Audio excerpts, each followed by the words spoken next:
like to welcome everyone to the Brooklyn William Mackey Jr. History Club, also known as African Helping Africans.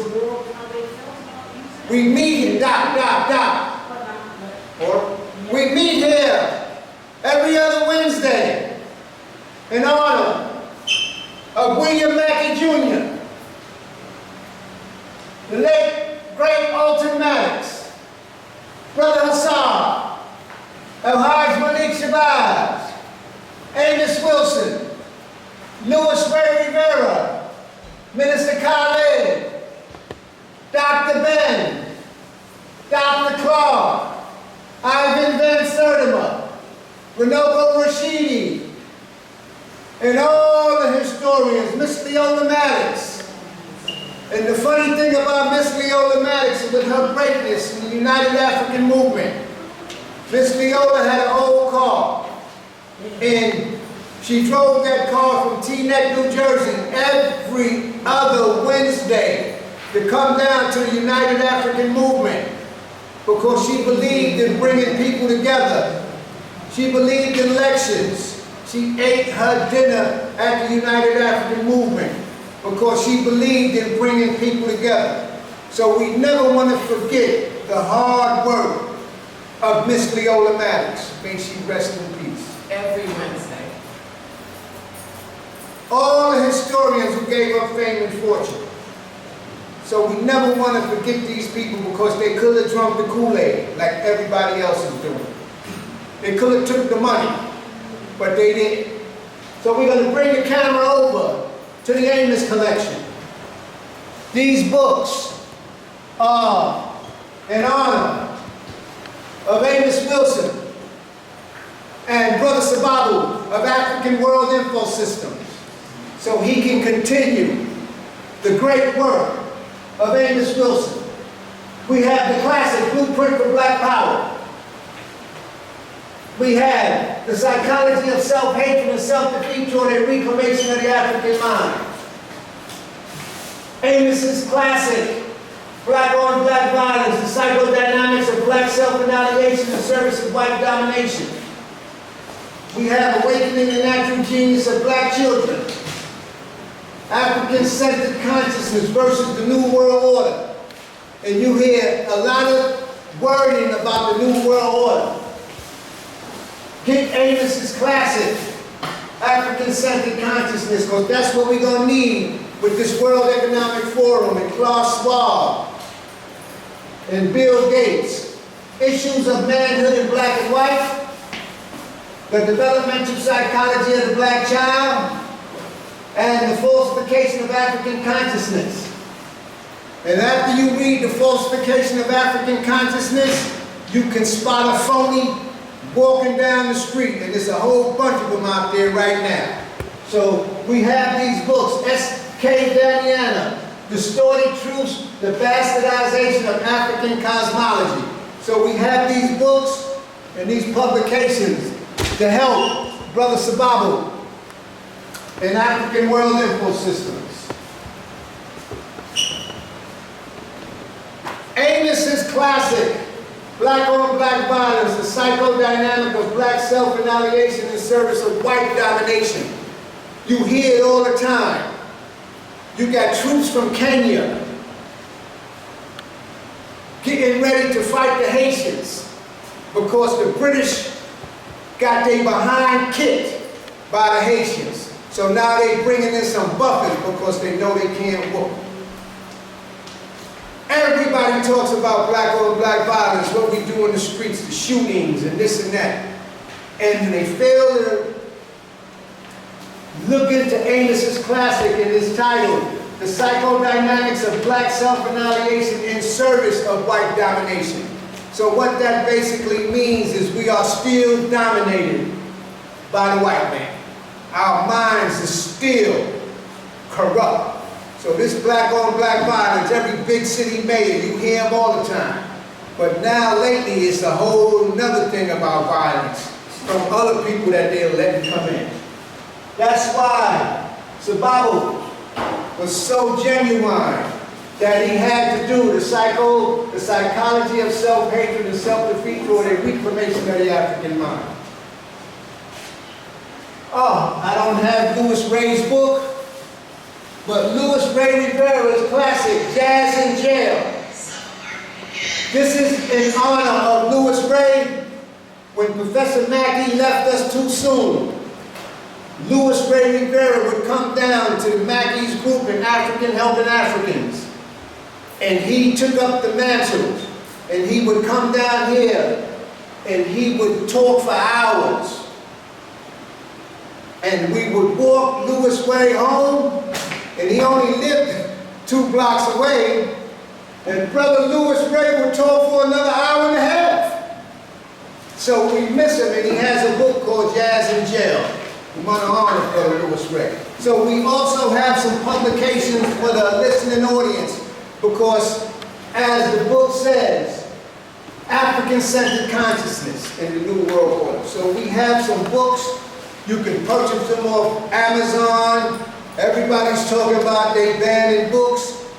They don't want to have. Jeff Bezos is not going to stop selling books. Ain't nobody going to tell him nothing. You could buy books off Amazon, and he's so deadly. You buy a book 6 o'clock in the morning, and you can get the book by 6 o'clock at night. That's how bad he is, and he ain't banning no books. So we got some publications you could get. You do the reading. S.K. Damiano, Max Dumas, Jews, God, and History. And they have a habit of trying to change history and change the life that they live. So I want to thank Brother Truss Graham and Brother Louis Ray Rivera of mentioning this book. In honor of Dr. Randy Short, we have Slavery Mastery, the impact of religious slavery revealed. In honor of Dr. Randy Short. Yeah. 103 Quincy Street, corner of Franklin Avenue. You'll see the sign. Because the meeting started. 103 Quincy.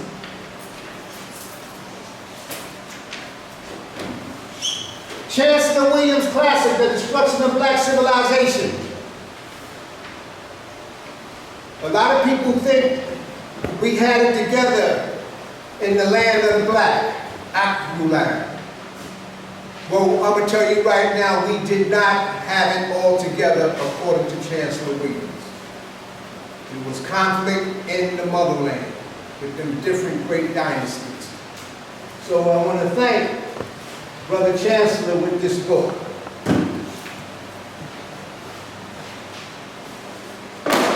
In honor of Big Harold. This book is in honor of Big Harold, who left us too soon.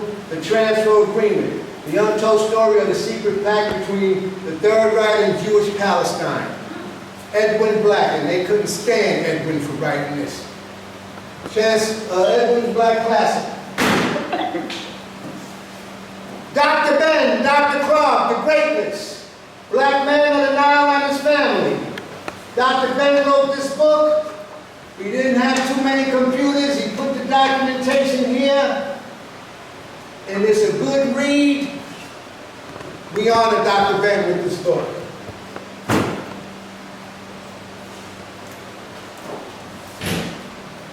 His own story, events leading into his resignation. Go quietly or else. Spiro Agnew. There's a whole lot of things go up in Washington. Spiro Agnew tells his own story.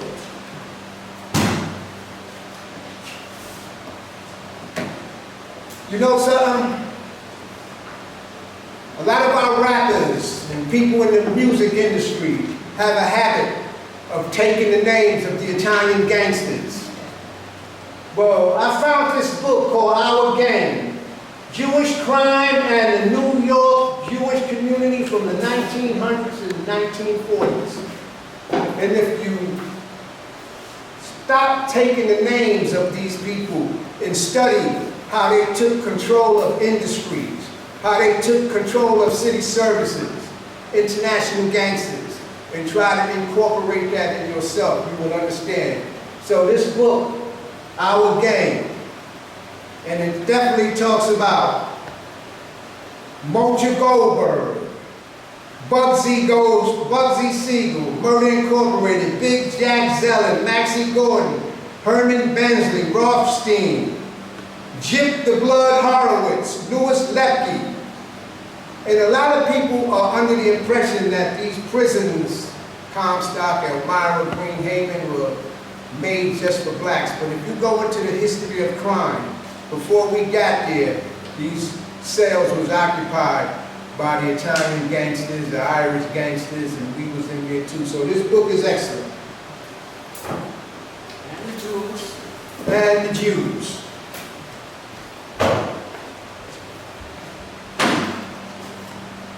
African slavery in Latin America and the Caribbean. Excellent book. I just happened to be looking, and I found this book very cheap. In honor of Dr. Mackey, a modern woman look at Orthodox and Hasidim Judaism, A Hole in the Street by Evelyn Kane. This will tell you about the lifestyle of a lot of these folks, and it's written by them. Same way they talk about Minister Farrakhan with that book, The Secret Relationship Between Blacks and Jews, and they dispute their own scholars. And there's another book that you have to get called The Committee of 300, the Traffic Stop Institute, thanks to Brother Darren Muhammad. Everybody's talking about reparations. It's a new funneling cry to get black folks to keep voting Democrat. And one of the problems is we can't even stop the media and the movie moguls in Hollywood from disrespecting us with these pictures that they've been putting on since Birth of a Nation on down. So how do you think, if you can't stop Hollywood from portraying you as all kind of disgusting, what makes you think they're going to give you a quarter? They ain't giving you a damn dime. It's nonsense. And even the candidate talking about we're going to have a study. Everybody else, they got some people getting money, they got more money already than us, and they ain't nothing. So this book, here's a brother hanging from a tree in the South. Here's another cat hanging in the South with the people watching, without sanctuary, a pictorial. Here's another cat hanging. They hanging from trees. Texas, Boston. Texas, Boston, South Carolina. They made up postcards. They fried us. The pictures is here. Here's a brother being drugged in Alabama. And every time you talk about this, we gotta get another study. We gotta do a study. We just don't have this book without sanctuary. Ladies and gentlemen, everywhere you look, you see weed spots, medical marijuana, illegal. They talking about illegal, and everybody's smoking it. I saw a white boy walking down the street in Bed-Stuy, and he had a joint in his hand. The police can't do nothing with him. They can't do nothing. Thank for Lyndon LaRouche and Dope Incorporated. And we have a picture here of a young George Soros, the man behind the medical marijuana phenomenon. Every politician is pushing it. Every politician is saying no problem. But we want to thank Lyndon LaRouche.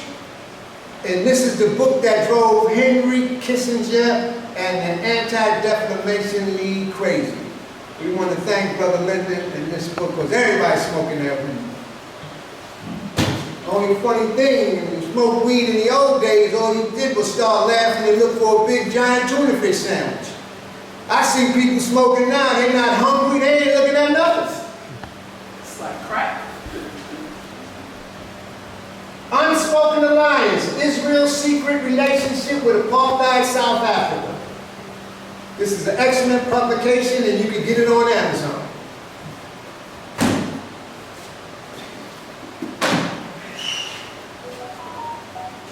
I want to thank Wayne Mansfield. I'm only at chapter 1. The manufacturing of a president, the CIA's insertion of Barack Hussein Obama into the White House. The CIA's insertion of Barack Hussein Obama in the White House. Wayne Mansfield, the manufacturing of a president. They even getting ready to manufacture another one running for president. And he's definitely endorsing it.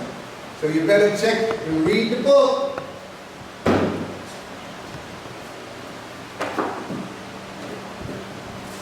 Our good brother Ayo Kamachi, with his 1-2 punch, Jews are the problem, part 1, and part 2, Jews are the problem 2. The psychology of the Jew.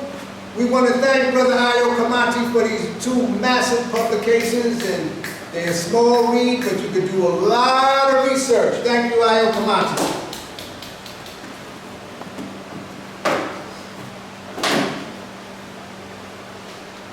Inside the secret network of George Soros, who a lot of people don't talk about. The man behind the curtain, like the Wizard of Oz. But this guy is much more powerful than the Wizard of Oz. The Shadow Party, how George Soros, Hillary Clinton, and the 60s radicals seized control of the Democratic Party. Well, it doesn't look like they found somebody to replace old Hillary, because she's kind of pissed off at the events that's happening when she waited so long. In honor, Three-time loser. Three-time loser, of our girl Cynthia McKinney.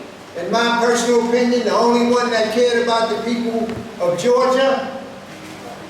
When China sneezes from the coronavirus lockdown to the global political economic crisis, and you heard presidential candidate before when he was running on certain places were shithole countries.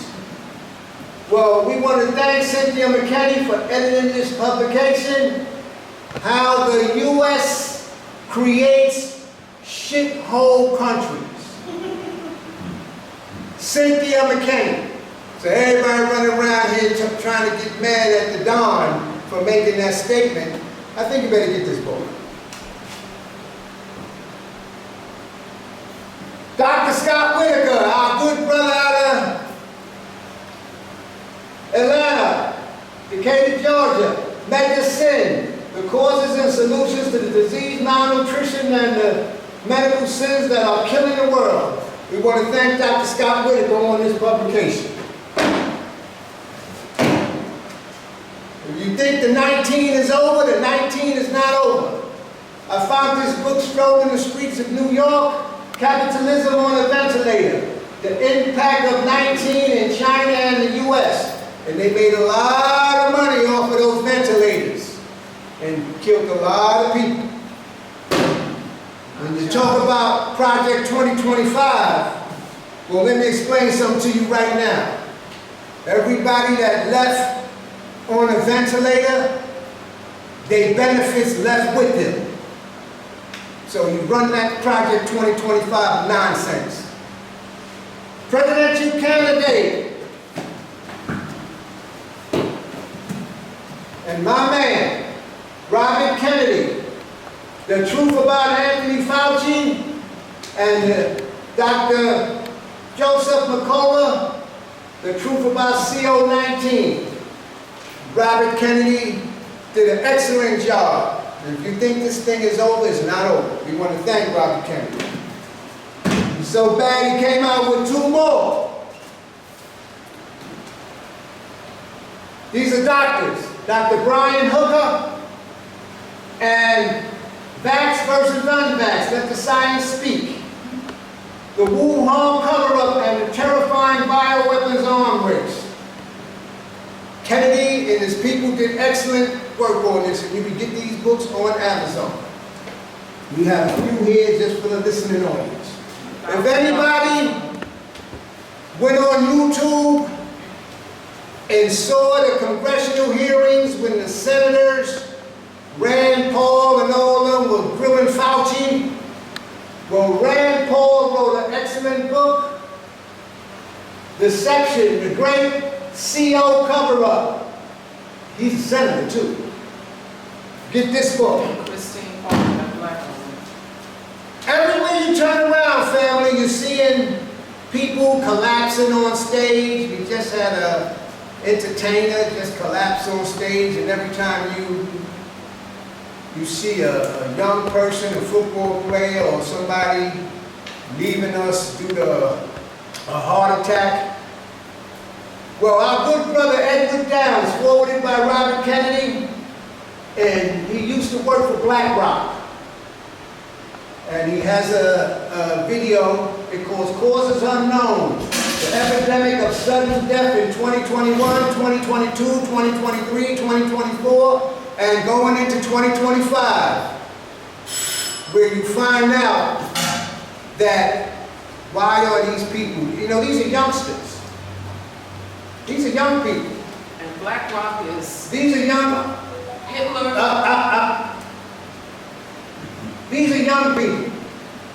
All of a sudden, all the pictures.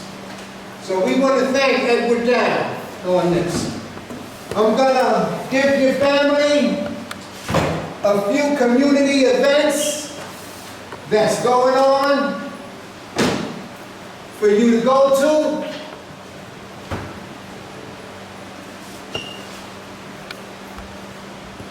Tomorrow, Ted, Keisha, Brother Black, Sister Mama, aka Sister Marcia, and the gang at Thorough Black Talk, they're coming on. They got the hottest show on the East Coast, and they're coming on Thursdays at 8 o'clock on Facebook Live.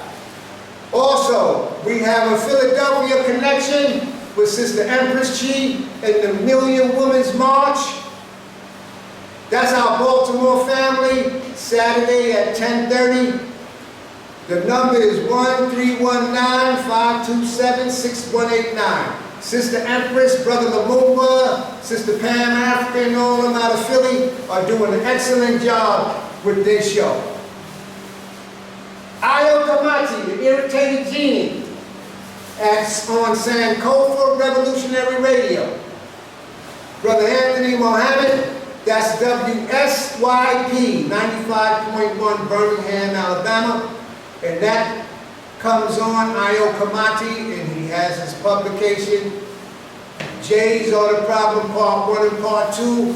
You can tune in on Sankofa Revolutionary Radio Live, 10 o'clock on Mondays, and get in on the conversation. Our Baltimore connection, State of the City, our powerhouse brother Darren Muhammad, he comes on sometime Wednesday, sometime Thursday, but the Saturday program, State of the City, on Instagram and Facebook Live, Brother Darren has excellent information globally on what's going on and what's going on in the great city of Baltimore.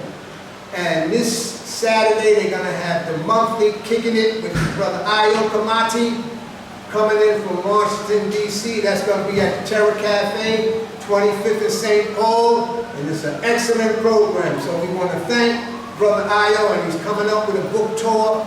The listening audience will know he's going to be at the Mackey's Group.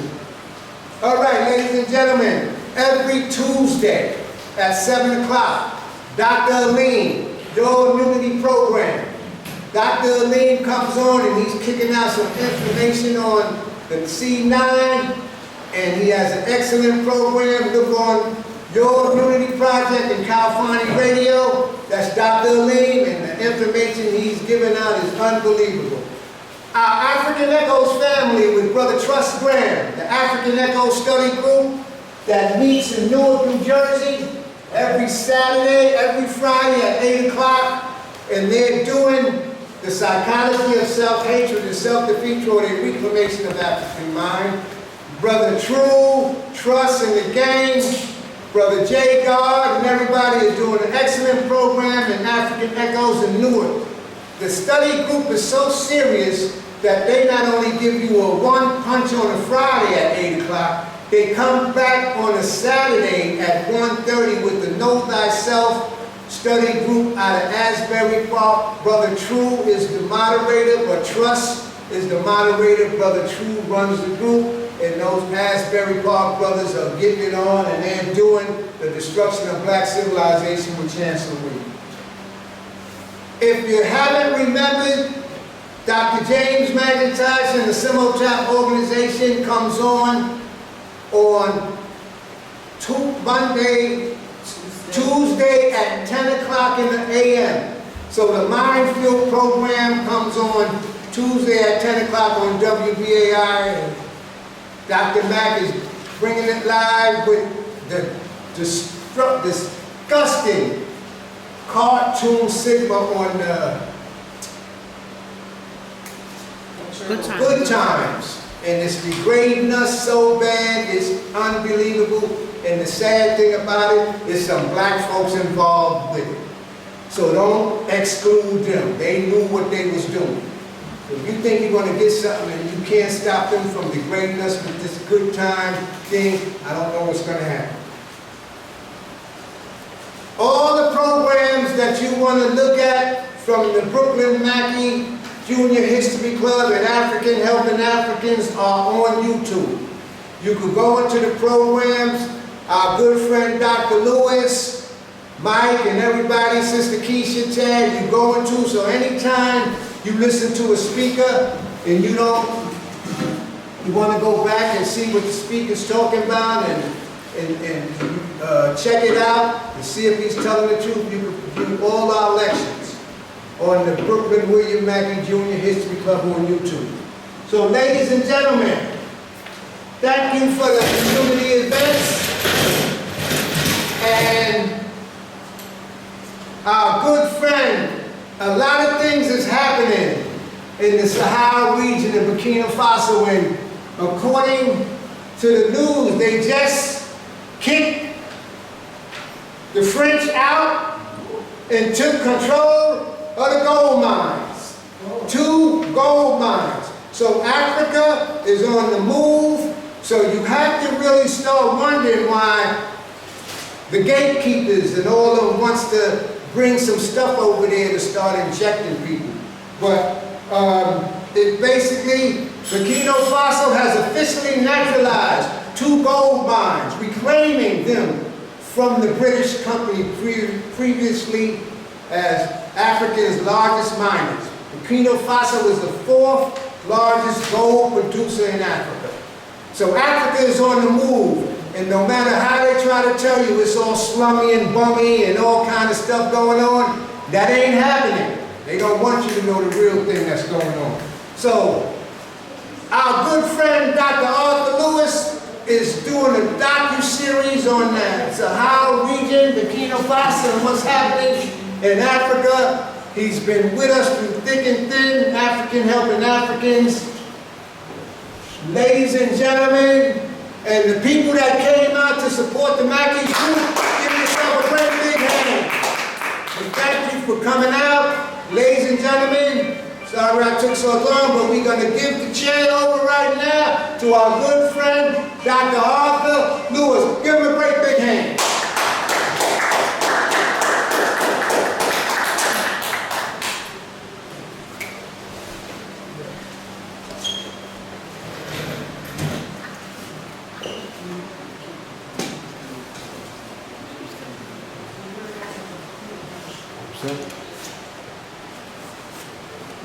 Good evening, Africans, globally, who have the opportunity to join us at this session of the Mackeys to the 3 study sessions. What I want to bring to your attention is, during any war that takes place, you have the frontline soldiers that fight the war. But unless you have the logistics, the supplies, the support, those front warriors cannot fight the war. So what I want to make, to follow up on that remark, is there was another brother and myself who had the opportunity to talk about the Sahel nations on WBAI, Dr. McIntosh's session. And as a follow-up, we had a lot of interest, a lot of calls, and a lot of connections. Now, why do I say that? In order for the group, the African group in the United States, I'll just say the African group to diaspora group, so we don't pinpoint anyone particularly that can be bothered by your nice friendly government. Africa politically divides itself up into 5 regions: north, south, east, west, and central. But they created a 6th division called the diaspora division. And that diaspora division was created because this was the way the African countries wanted to tap into the resources of all of the Africans who do not live on the continent. So they want to make the connection. So it's incumbent upon us in all kinds of ways to bring to the attention to the world how important Africa is. In the analogy that I wanted to draw about a war, which we are in a war, African people, you have enemies. The reason that a group of us were able to get very favorable comments, opportunities, and connection to continue to talk about the Sahel region in Africa was because we were given an opportunity to be on on Dr. McIntosh's show, because Dr. McIntosh gave the assistance after he taught in Mackey's 2 to 3.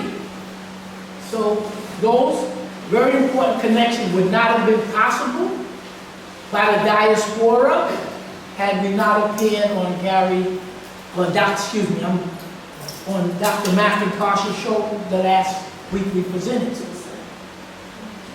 And the reason that was possible is because you here in the audience in the African community has kept up, perpetuated Mackey's 2 to 3. If you did not consistently come and support to spread the word for you to put together this, it would not have been possible for the diaspora to hear what we had to say, and now it's spreading. So that's the war.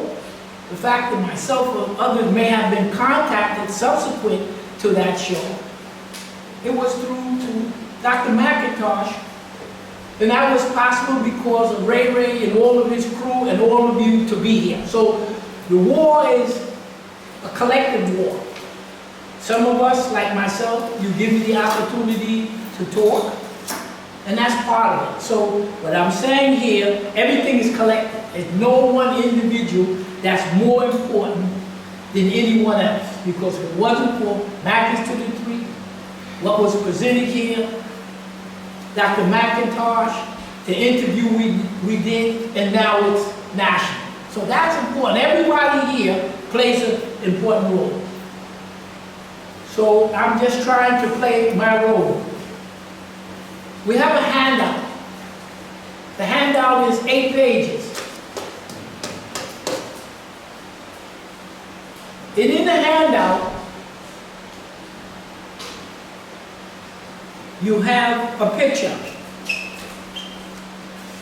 The picture, we're going to start you with this picture. We should be able to present It's upside down, Doctor. the 8-page handout. Upside down. Try to write something. So the 8 pages we will do in about 35 minutes. And this particular picture is upside down, because if you turn it right side up, you will have a statue of 3 human beings, one on a horse, one to the right and one to the left. This statue was taken down from New York City what is the big museum downtown, which is Natural history. natural history. That's the official recognition that the United States government want all foreign people to see. We white people on the horse run the country. And this individual on the right, who happened to be an indigenous, he's subordinate to us. We exterminated him. This individual to the left, an African. We enslaved him, her. We hanged them and we raped them. They took it down because of the awareness of the people on a different issue, because of what you have done. So they took it down. This tells you the history of the country. They're telling you who they are. Nazis. The reason that I turned it upside down is because this picture represents the United States of a government. And any time a country is in distress, you take the flag and you put it upside down. The United States government is in distress. Now hopefully our group and others will start discussing what is this distress that they're in. But that's why the picture's upside down. Second page. It's repeated again. Smedley Butler's War is a Racket. It takes less than 2 minutes to read because we're going to read the essential parts. And then you say, well, why are we reading this over and over and over? Because in this short presentation, he tells you who ran and who runs the United States of America daily. He tells you who the United States of America runs for. What group of people run it and who benefits from it. And in this short article, synopsis of his little book, he wrote about 8 or 9 pages. It's an excellent opener as far as I'm concerned, because what's in here is only to give you a snapshot of your United States of America, so that when the question gets asked, are African people in this country in the same status as the Jews and other people of color were in Germany under the Nazis? I have a right to ask the question. Then let's hope there's going to be a national debate of, is this true? Because it's based upon the treatment. And before I get, I'm just going to mention, as I mentioned before, a little statement. Because that question of whether African people are treated like Jews, like they did the Nazis, that's referable to us as a people from your government. Now let's talk about the white people who live in the United States and see how they feel about you.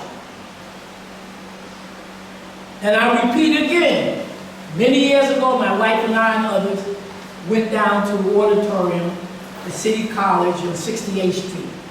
And in the audience, on the stage was Michael Moore and Cornel West. So Michael Moore, I've said this before, but I gotta remind you, because some of you forget, said to the brother, let me show you how we white people think in the United States.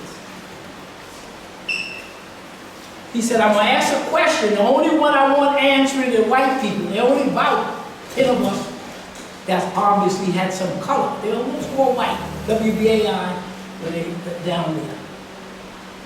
He asked the question, why do we white people find it necessary to mistreat black people in the United States? 2, 3 minutes passed. No answer. I'm going to repeat the question. Why do we white people find it necessary to mistreat black people in America? Second time, no answer. Third time, why we white people find it necessary to mistreat black people? No answer. For me, it tells me how all the white folks who live in this country, who come to this country, feel. They know how the system is. Once when they get here, they see the racism, they see the segregation, they see the mistreatment. And they all participate in it. So I, for myself, as a human being, try to be fair. I'm an African American. I'm an American which donates my citizenship. That's it. The African part consists of my recognition of where I came from and where my loyalty lies. So y'all do what y'all want. Okay. Now, we're going to read Smedley Butler. Takes 2 minutes. For those who don't have it as a hammer. Look, in this country, they repeat the lies over it, the racism every day, 24 hours a day, about how great the country is. So we can read this every time a few of us come in. For those who remember, this is a treatise on how this country is run. It's not a direct racism, but it tells you who's running it. And as we go through the pages on the United States' War of Independence from Britain, you will see. And when we go quickly over the colonies of the United States, because if you don't go back, one of the presenters wanted to know one time what was the intent of the people who made this. But when you review who the hell they were, you knew the intent. You didn't have to ask the question. Smedley Butler. War is a racket. A racket I best described, and I gave you this, and I'm jumping around. You have it for the audience to hear. War is a racket. A racket is best described, I believe, when a small group get together in the back room for the benefit of the few at the expense of the masses. Right away he told you. He's writing this in 1917 something. Didn't ask if this same thing exists in the United States now. I believe the trouble with America is that when the dollar only earns 6% over there, then it gets restless and goes overseas to get 100%. Then the flag follows the dollar and the soldier follows the flag. About the 4th page, we're going to read the United States' participation in the last 20 years. And he's telling you exactly what they did. Down to line number 4. There isn't a trick in the racketeering bag that the military gang, that's the one who kills you, is blind to.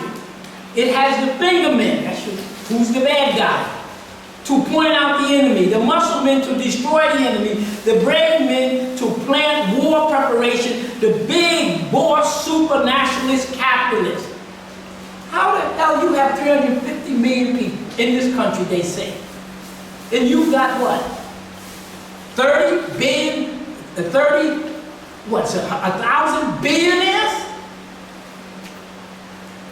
Why these people, maybe white Anglo-Saxon, why you weren't a billionaire when you were in Europe? Why you wait to come to the United States to become a billionaire? What is unique about this slave state? I spend most of my time being a high-class muscle man for the big business, the Wall Streets, telling you, the bankers. In short, I was a racketeer for gangsters for capitalism. Going down to the last paragraph, I helped make. Now he's telling you what the United States did to who, and they do, and for who. You already know it's for the bankers and the rest of them. I helped make Mexico, this is 1910, 1912, 1950, when you look at your history, the last big paragraph. I helped make Mexico, especially Tampico, safe for the American Oil Company in 1914. I helped make Haiti and Cuba a decent place for the National City Bank boys to collect revenue. I helped in raping half a dozen Central American republics for the benefit of Wall Street.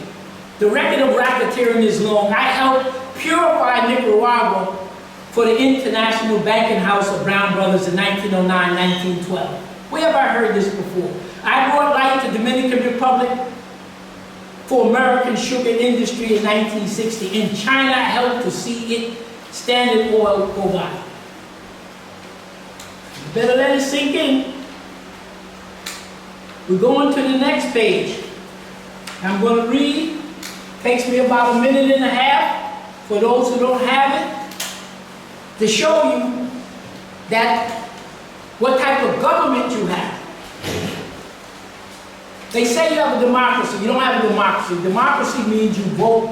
You vote directly for what you want. You don't. You live in a republic, meaning you have representatives who make the laws in your favor. But according to this study, your representative, your congresspeople, your mayors and your governors don't do such a good job to make sure the laws take care of you. And when we look at the end, when you look at how you judge an African country being a Pan-African country, is if that leadership is running the country for the benefit of the people.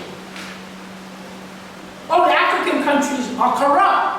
The African countries did. Well, if that is true, the Congress, your president, then running the country for a handful of corporations, not for the people. So that makes them equally corrupt.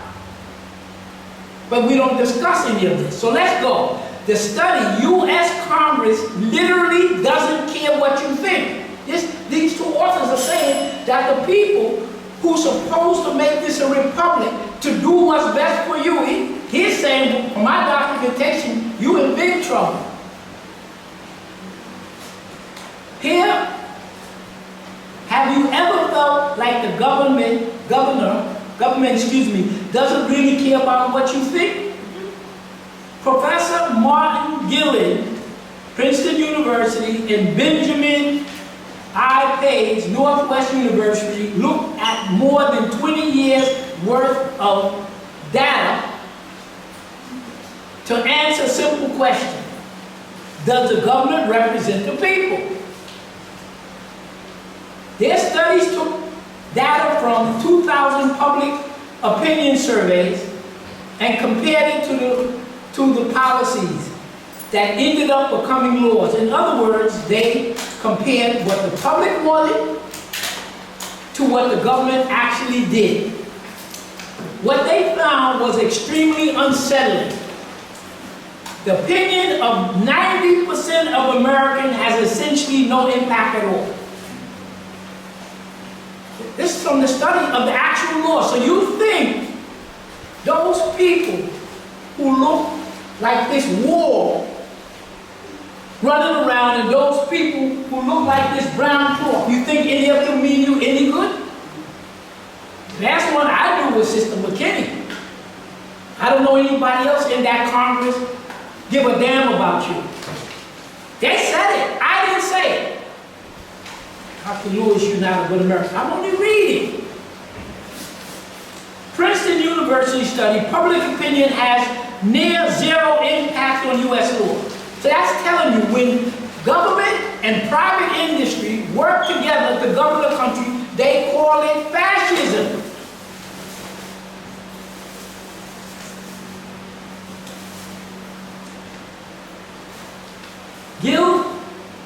Gillen and Page found that the number of Americans for or against any idea has no impact on the likelihood that Congress will make it a law. The preference of the average American appears to have only a minuscule near zero statistic, non-significant impact upon public opinion. One thing that it does have an influence is money. Print out the money. Give it to all their friends, the big corporations. Don't pay taxes.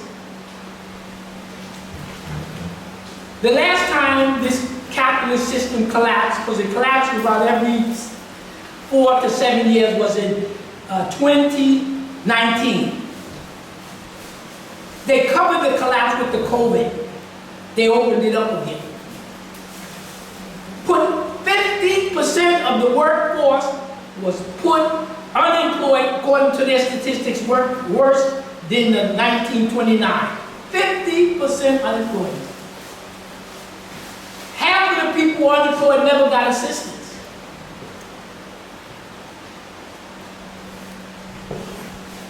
One thing that does care is money. while opinions of the bottom 90% income earners in America have a statistically non-significant impact, economic elites, business interests, and people who can afford lobbyists are still carrying the major. You have a human being, female, of a certain pigment, run by the Democratic Party, who voted for her. What consensus?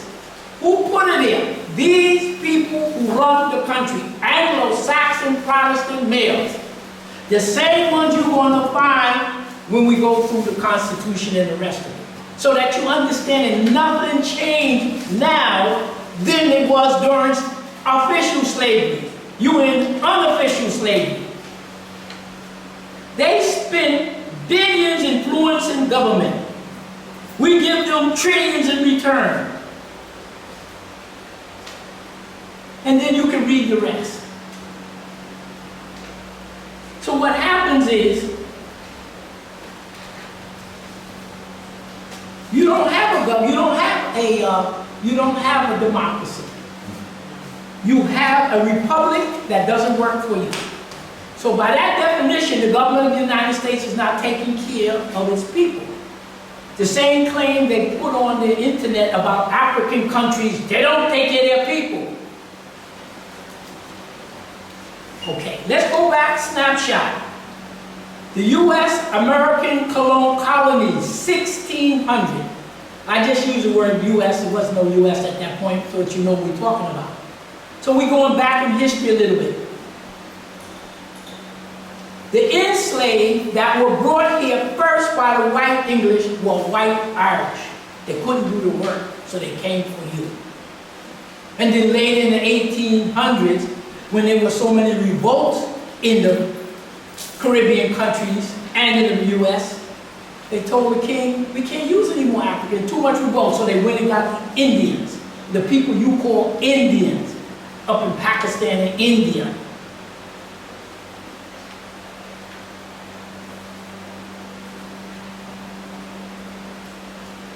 Then they tell you the population of African people outside of Africa, the largest group of people outside of Africa that are Africans are in Brazil. And the next group is in U.S. Okay. It's like we did on the show one time.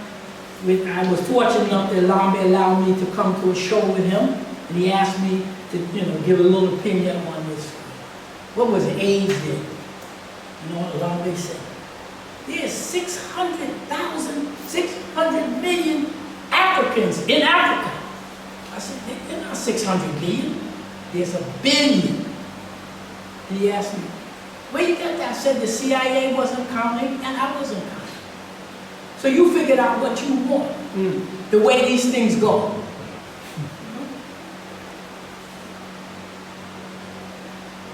We want to deal with the Berlin and Brussels Conference. When the group of Europeans got together, and you can see the list, and decided that they're going to go into Africa and steal everything they can. The Berlin and Brussels Conference, they say it started 11/15/1884, and it ended 2/26/1885. All this stuff you can check, but I just want to put it together. So you see the picture. In some of these European countries, you'll see about 12 or 13. Russia sat there, but did not take a colony. The United States attended, but they didn't take anything. So I said, all the time you see the Berlin and Brussels Conference, you don't see the U.S. And they never took it. So, but you go through the documents, and it says here, the U.S. did participate. The participant was John Casson, Henry S. Sanford, and Henry M. Stanley. They were sitting in to the Berlin and Brussels Conference. Why were they there? They wanted to protect the economic interests of white businessmen in America to have free access to African resources and markets. White Americans, they good. Raping you, killing you every day, but they good. First thing was that they were there. They administered Liberia. fancy term for colonize. You're going to run it. They assisted the German government to do what they had to do. And according to the records, they recognized the Congo Free States with King Leopold. We white folks, we love black people. This is what they say in history. They stated the purpose was invasion, occupation, division, colonize, rob, rape Africa. 1870, by their records, they went in 10%. In 1914, they got 90%, so-called 90%. And that's when World War I broke out, because they were fighting each other over the colonies.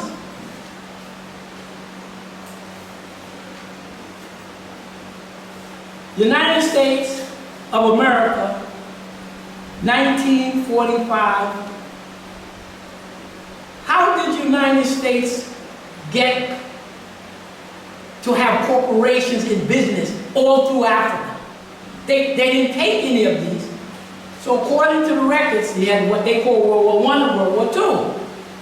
In World War I, the English asked their cousins, the British, you have to pay us for our assistance. So the British had to pay, according to their record, large amounts of gold to the United States, but there are no gold mines in Britain. That's the gold that they've been stealing from everybody. They had to give it to the U.S. World War II comes around, same thing happens. This time Britain didn't have any gold, or at least they were smart enough to hide it. So the white people asked Britain, we now in 1944, the Bretton Woods. We're going to go through the Bretton Woods at another day. The Bretton Woods is when the United States, Britain, and they put in France a little bit, sat down in New Hampshire, and they're going to work out the New World Order. What is the New World Order? We white people in the United States, we're the most powerful. In the Bretton Woods and in the UN, when you look at who sat at the Bretton Woods UN, Bretton Woods was a conference in 1944. Well, white American, white English, and white French, they're going to decide how the world is going to run. How the hell are they going to decide? Because they had the rest of the world as colonies. So when you see who sat down at the UN, which was put together by the United States to politically dominate you, and you see those 42 countries that sat at the Berlin and Brussels, sat at the Bretton Woods. Of the 46 countries, only 4 countries were represented. That's the ones who are going to determine the IMF bank, that's going to militarily, economically control you, and the UN is going to politically control you, all made up by the whites, and the United States and NATO militarily going to control the world. We've been controlling all you black people with all these colonies stealing from you, but now we have to solidify where I, the American white, are now dominant over the British. And of those 49 delegates who sat at the Bretton Woods was when the IMF and World Bank was put together by the United States to economically document it. The UN put together by the United States politically, and the United States military, and NATO to military. Of those 48, only 4 African countries sat there. Ethiopia was the only one that was independent. Liberia was a colony of the United States. Egypt was a colony of Britain. And South Africa was represented by whites. So you weren't there. When you look at the 48 countries that make up what is now Asia, not a single one was there. The only Asian countries technically was there was nationalist China. So you had nothing to do with this new world order. That world order, 1945, is what BRICS and the rest of the world now is overthrowing. We'll go over that later. So let's see how the United States got into Africa. The United States at the Bretton Woods said to his cousin, the British, you know how you can help me. What are you talking about? It's called colonial preference. Colonial preference meant that all the European countries, whoever they were stealing from, They have the reserve to have colonial preference over all the natural resources, everything, and they didn't share with each other. So the United States said to Britain, give me a piece of Africa to pay me. That's how the United States got into Kenya. That's how they got into Ghana and South Africa. And to this day, Ghana, Kenya, and South Africa are still locked down by the IMF and World Bank. Kenyan government owes, if you check the record, almost $80 billion. 800 billion, excuse me. $80 billion to different banks. That's why the young people is now uprising in Kenya. They ask the young people, how do you have such a rich country? You, Ruto, you come from poor backgrounds and now you're multi-billionaire. That's your payoff? And now we young people, 75% of the population, 70% unemployed, and you're running the country for the IMF and World Bank. That's the situation of Kenya. And Kenya is a strategic ally of the United States in the West. Not a single African country are they locked into. They're all locked into Europe. That's what happened when they lock you down to that debt. And when Ruto was asked, what is your wealth? He would never answer. So one of the things you'll see later with the Sahel nation, these countries that are having a problem, the leadership is working in cahoots with the foreigners, taking a little bit for the pocket, and the hell with the people. Ghana is an IMF lockdown.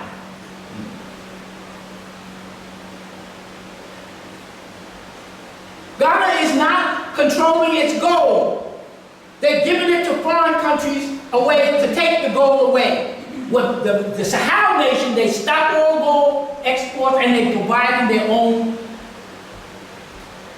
gold block. South Africa is no better because with that vast result, you're still letting foreign companies take away your natural resources. South Africa doesn't have a gold repository because the whites are still taking care of it. When we were fighting with the PAC against the ANC, after Cuba had gone in, there were 21 different groups who were supposed to sit down with the South Africans and the United States and form a government. They got rid of all of them, including the PAC, and put Mandela up there. And to this day, there's no land delivery back to the people. The average salary in South Africa is about, what do they say, about $300 a year. The Arabs, the Europeans, and the whites live in South Africa, wealthy, still control everything. No land reform, nothing. Kenya, Ghana, and South Africa, those are the countries that the British cut the United States in. And in his book there, the United States used Israel as a conduit to support South Africa when the white America fought against your independence. They enslave you, they rape you, they murder you. And then they throw up a couple of black faces. Here's a president candidate, here's this and this. Are you out of your mind? Because you don't deal with the global aspect of what it is. So that's the United States in Africa, stealing and killing. Let's look at the 13 colonies so you get a history. What you're seeing today, you go back to the history of the United States and you'll clearly see the precedent that was set and has continued. Okay? The king, the 13 colonies, the king or parliament issued a charter for these colonies. There were 3 types of colonies. There was a royal colony. That meant that parliament, anything comes out belonged to the king in his pocket, or her, was the king at this point. They call a proprietary colony, where they gave a big hunk of the land to their friend. And then there was, they called a charter colony, which is what you have today. Corporate, joint, stock, private companies. That's what you got today. That, right out of English? No. You can vote for this one, you can vote for this one, you can vote for this one. What is the structure of the governor of these colonies? You have the northern, the middle, and the southern. So you talk about there were 4 northern, there were 4 middle, and there were 3 southern. That refers to the northern and the southern colonies. How was the northern and middle colonies? How was the southern colonies ruled? So the northern colonies had a governor, an assembly, a legislature. The law was the slave code. The same laws that in your Constitution, the Constitution of the United States is a compilation of the slave code of the 13 colonies, right down to a fugitive recovery law. What is the intention? What was the intention? And the ones who would choose in the northern colony, the 4 northern, the 4 middle, the one who make the election for the governor, the assembly, legislative, was elected white, male, white owners. So you know who's running it. Just like here. And nobody running a damn thing in this country but white Anglo-Saxon Americans. Some of them are Muslim, some of them are Jews. Give a damn what they are. Or call themselves you. I was brought up as a Christian in the Baptist church, which I rarely went. I'm a Baptist. Tomorrow I can go right over, go to the mosque, and I'm joining. And then I want to do the Jewish faith. So that was the structure of the northern 4, the middle. Now what was the structure of the southern, the 3 southern colonies?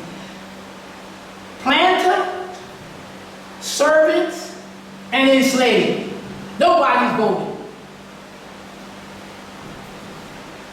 What were the class structures? Right out of history book. I know they taught all of us this. Wealthy farmers, the elites are wealthy farmers, urban merchants, white planters, all white Anglo-Saxon Protestants. Just like you have one in the place here. What was the middle class? Yeomen, farmers, artisans, skilled craftsmen. And what was the poverty class?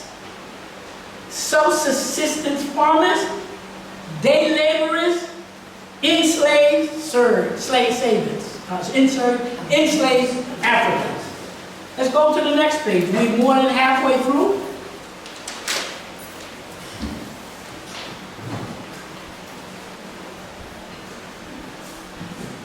Okay.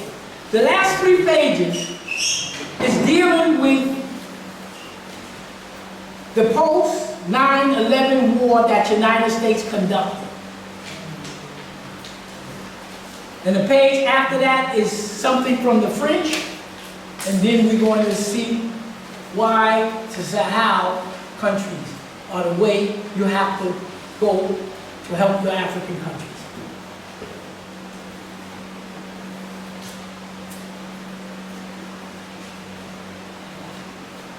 I'll give you the reference. It's called Geopolitical Economic Report 2024. I don't make this up. I'm just an American citizen reading to you. How U.S. waged economic war, sanctions on countries around the world. There's 195, this is up-to-date material, yesterday, day before, whatever you want to say. 190 recognized countries.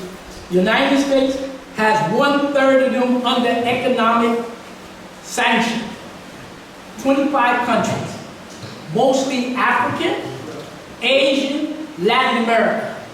See, when they can't steal from you anymore, they put you under sanction. Sanctions, by definition, are illegal. They illegally disrupt the economy of that particular country. So when they sanction, it's like you go into the bank and they lock down your bank account. I'm sanctioning you, now you can't use the fund. They lock down, that's what it means, economic war. International law, it's officially a declaration of war. But the United States said, who's going to bother me? They put 16,000 sanctions on Russia because they thought they were going to use Ukraine to break down Russia so they can go back into Russia and steal everything they can put their hands on.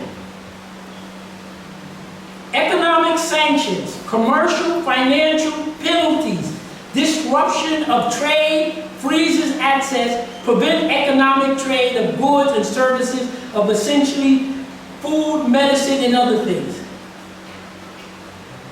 It's a declaration of war. But you can't stop it because how are you going to penalize the United States? And the penalty the United States is paying because most of the world is now moving away from the US dollar and don't want a damn thing to do with it. Here's another article called Cost of War. Watson Institute, Brown University, post 9/11 U.S. War on Terror. That includes Clinton, white man, Bush, white man. These are all poor white men. Clinton, Obama. I know he's African, but Obama, Trump, and Biden. This is what this country waged war under these presidents, if you think the president is running anything. This is what the article said recently. The war post 9/11, 2011, right? It included here Afghanistan, Iraq, Libya, Pakistan, Philippines, Somalia, Syria, Yemen. This group, these university people, in their calculation, calculated about 940,000 people were killed directly from the United States, these wars all around. They say for every one person you kill directly, 4 die from other causes. That's 5 million people. 1 million for each president. Now, if you think a woman's face going up there, and you think if it's a dark-skinned face, whether it's an African face, whether it's an Indian face, or whatever it is, if you don't understand the basic history of who the United States are, then you will understand it. So that means, according to these university people here, the United States government killed 5 million people under these presidents. 38 million people, they calculated, have been displaced. I see a lot of homeless people. You need a place to sleep, and you need a bathroom to go to the bathroom and wash. You don't need a kitchen. If you want to survive, you need a place to sleep so that when you fall asleep, animals don't kill you and humans don't kill you. And you gotta move your bowels, you gotta urinate. You can go outside and buy food in this country. So if you ever see how a homeless person lives, this is what this country, they're saying this country made 38 million people displaced. Disease, famine, housing damage, infant mortality, injuries, and starvation. They say, conservatively, while they took that 20 years to wage these wars, they're saying they used 10 trillion of your dollars. 10 trillion. Is that all? I'm only telling you what they say here. U.S., it drove up the inflation and its job loss. The last 2 pages, one is 2 quotes from your French friends, and the other one is a map on the Sahel, and we'll discuss what the Sahel, what you have to do to break. Okay. With the Sahel nations, 3 of them that broke away. Now, you gotta use your imagination. You see, this map represents, wait, don't show me. This map represents Africa cut in half. There's a southern half and a northern half, but you know Africa comes here. If you take the northern half, that's the Mediterranean, down to Ghana and Nigeria, when you see Africa like this, and then we take the bulge down. Right.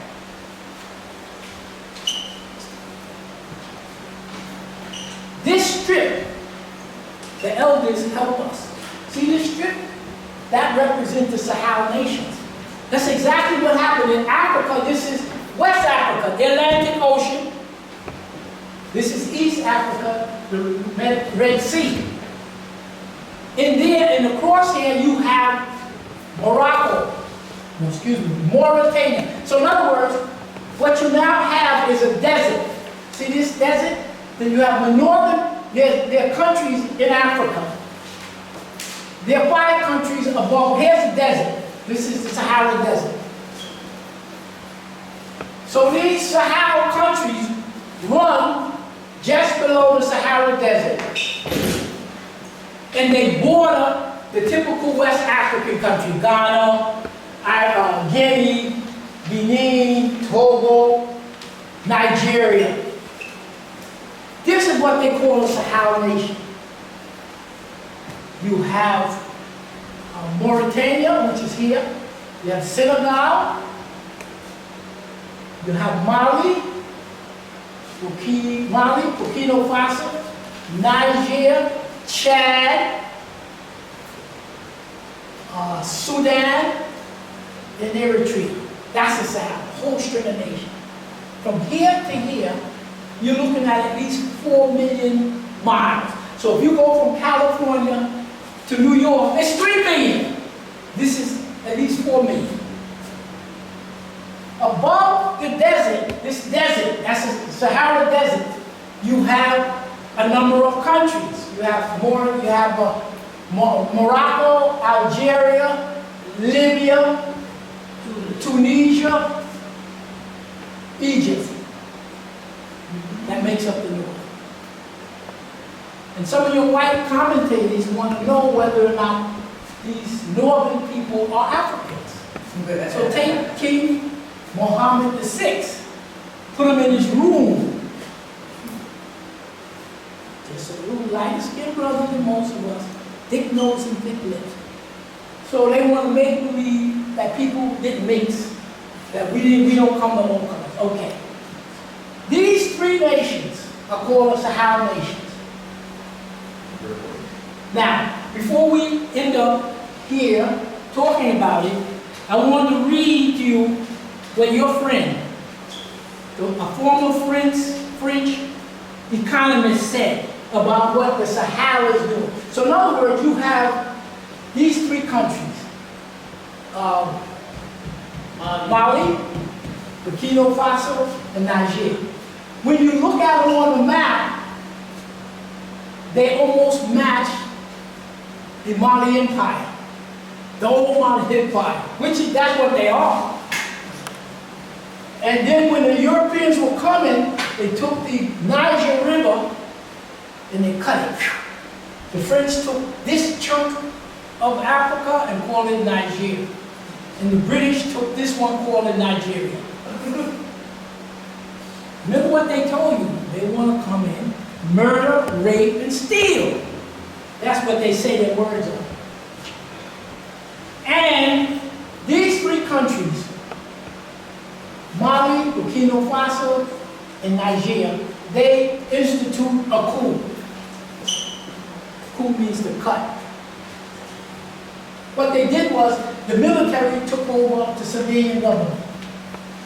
In each case, the civilian government was run by an African, run by the French.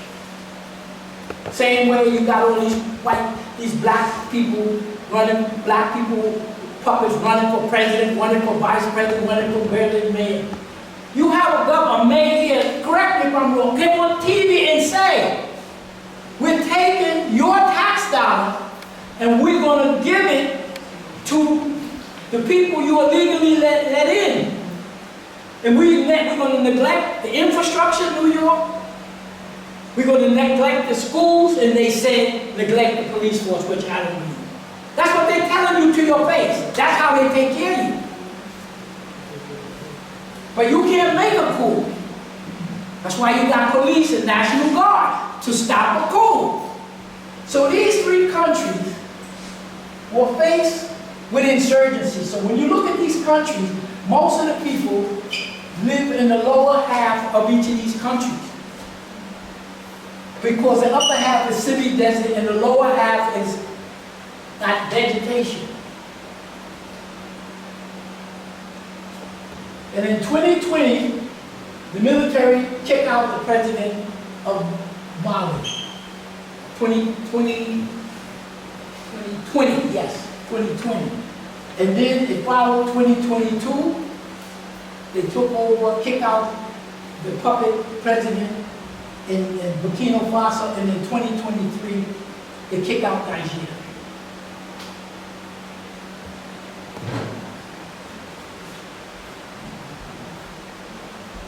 And so these countries did certain, what we call Pan-African things. These used to be French colonies. They were colonized by the French. Now we're jumping around just a little. And now that you're doing certain things Stay in the middle, Doc. pardon me? Stay in the middle. Now that these three countries are changing the way the country works, the French are upset. The U.S. is upset. All of these are upset. Now then we're going to go and find out and question then, what are they doing? So, two quotes to show you who your enemy is. There's a former French economic minister. So just remember what we said before. Africa supplies to Europe and to China. His brother Nana Dix, that those who know him passed away, elder, he said the best thing we could do is shut the border down. When what Africa supplies to Europe and to China.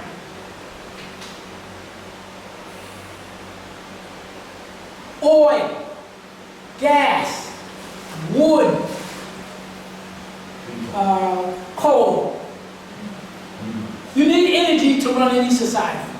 Europe doesn't have it. China doesn't have it. So Europe gets a substantial amount, and China gets a substantial amount, even though they're trying to diversify by getting Russian and getting oil from Ukraine. Excuse me, from it'll come to me. 4 of those critical. And the other 4 that this Europe needs and China needs is food. You feed Europe, you feed China. 25, you got 65% of the arable land. Food, fertilizer, minerals, and uranium. That's why there's such a big problem with these Sahel countries and what they're doing. And that's what these Sahel countries are cutting the European out of. And they're screaming. Now, so let me read what the French minister is saying. He's saying, you know, this is what he says. French former economic minister Thierry Breton. It's the imbecility of Emmanuel Macron. He's blaming the president of France for the Africans getting tired of and gotten enough energy and guns to kick them out. He's blaming the French, he's blaming Macron. That opened the eyes of Africans. He's talking to his people. The worst thing that's going to happen to us is if the African people's eyes get open. We've been fighting like hell for independence. And the United States played a major role to slow us down. But okay. He opened the eyes of Africans. One thing is sure, if France loses this colony, which they have, and they're going to, Our children and grandchildren will go to Africa for search of their livelihood. Immigration will change direction. Anybody understand that? And then he goes on to say, Macron needs to go. As if kicking Macron out is going to, the Africans going to want their land less. If not, France will suffer. Europe needs to unite to fight this new African vision. And you think this media is not important? You think WBAI is not important? I was just mentioning that because of Mackey's to the 3 being here, giving all of us an opportunity, especially Dr. McIntosh, the opportunity to educate us, and McIntosh offered the opportunity for 1 or 2 of us to be on the program to deal with the Sahel. The other brother that was on there, he said, the telephone calls are coming in from around the country. One program. That program was made possible by the brother here. Minefield, Dr. Mack. Give him a hand. The phones are off the wall. So that's why I said, everyone is a link.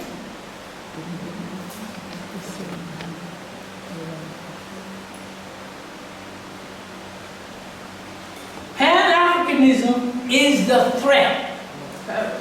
Why do you think they're doing everything, as he said, these negative things against black? They understand how African people feel. Nobody likes to be mistreated. I don't suffer from post-traumatic syndrome. I don't suffer from what they did to our people during the Civil War. I suffer today. Every damn day I suffer like everybody else.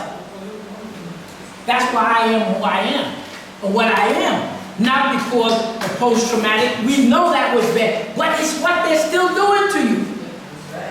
So this is this. They have a school. The French have a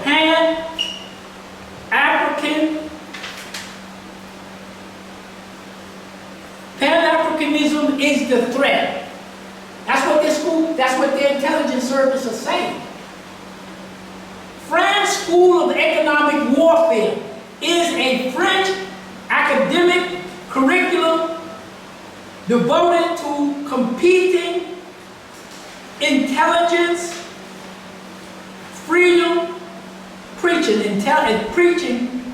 intelligence, freedom, and capitalism.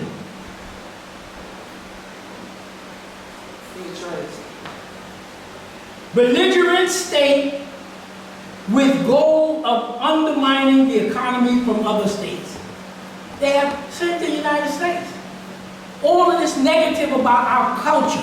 The 24 hours a day of pounding, it's the warfare against your mind. Now, you get such a tremendous response from the community after that one time we were on WBAI. It tells you, it's ready.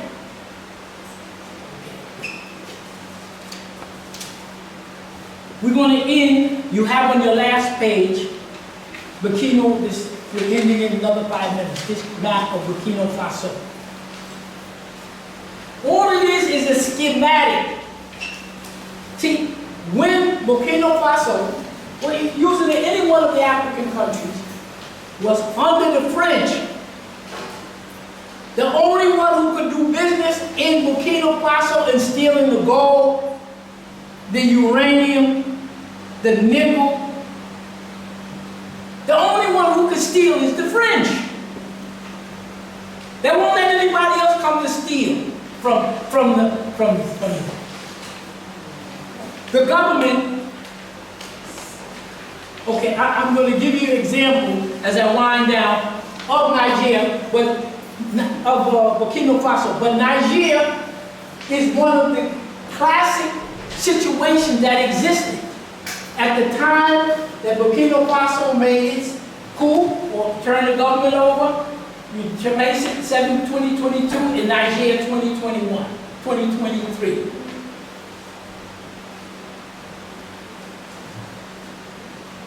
The first thing you do, I'll make a little chart, is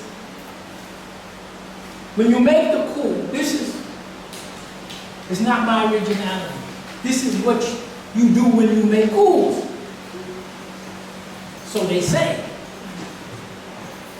You secure all of the essential aspects of government. You organize security, army, National Guard, and police. Each one of these countries, especially Burkina Faso, is in that process. Building a strong army, National Guard, and police. They went, asked China, Russia, Turkey, Uganda, not Uganda, what help me?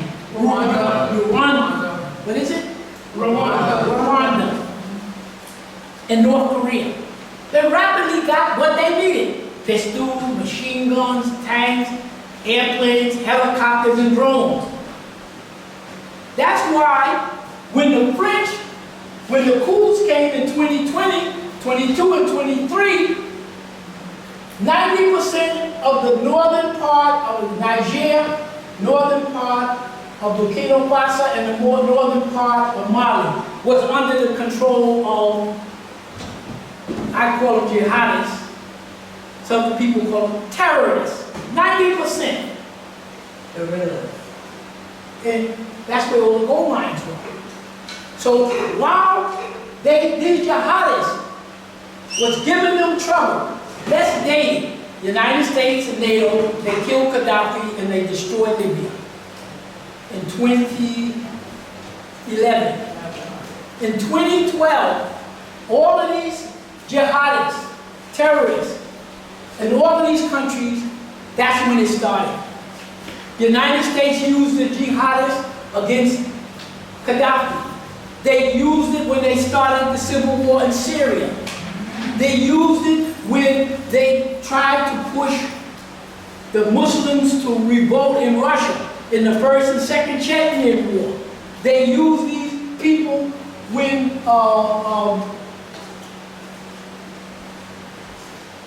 against other countries. So I won't, how can I say it?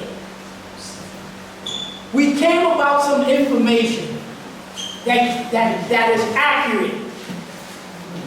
And one of the countries gave the example.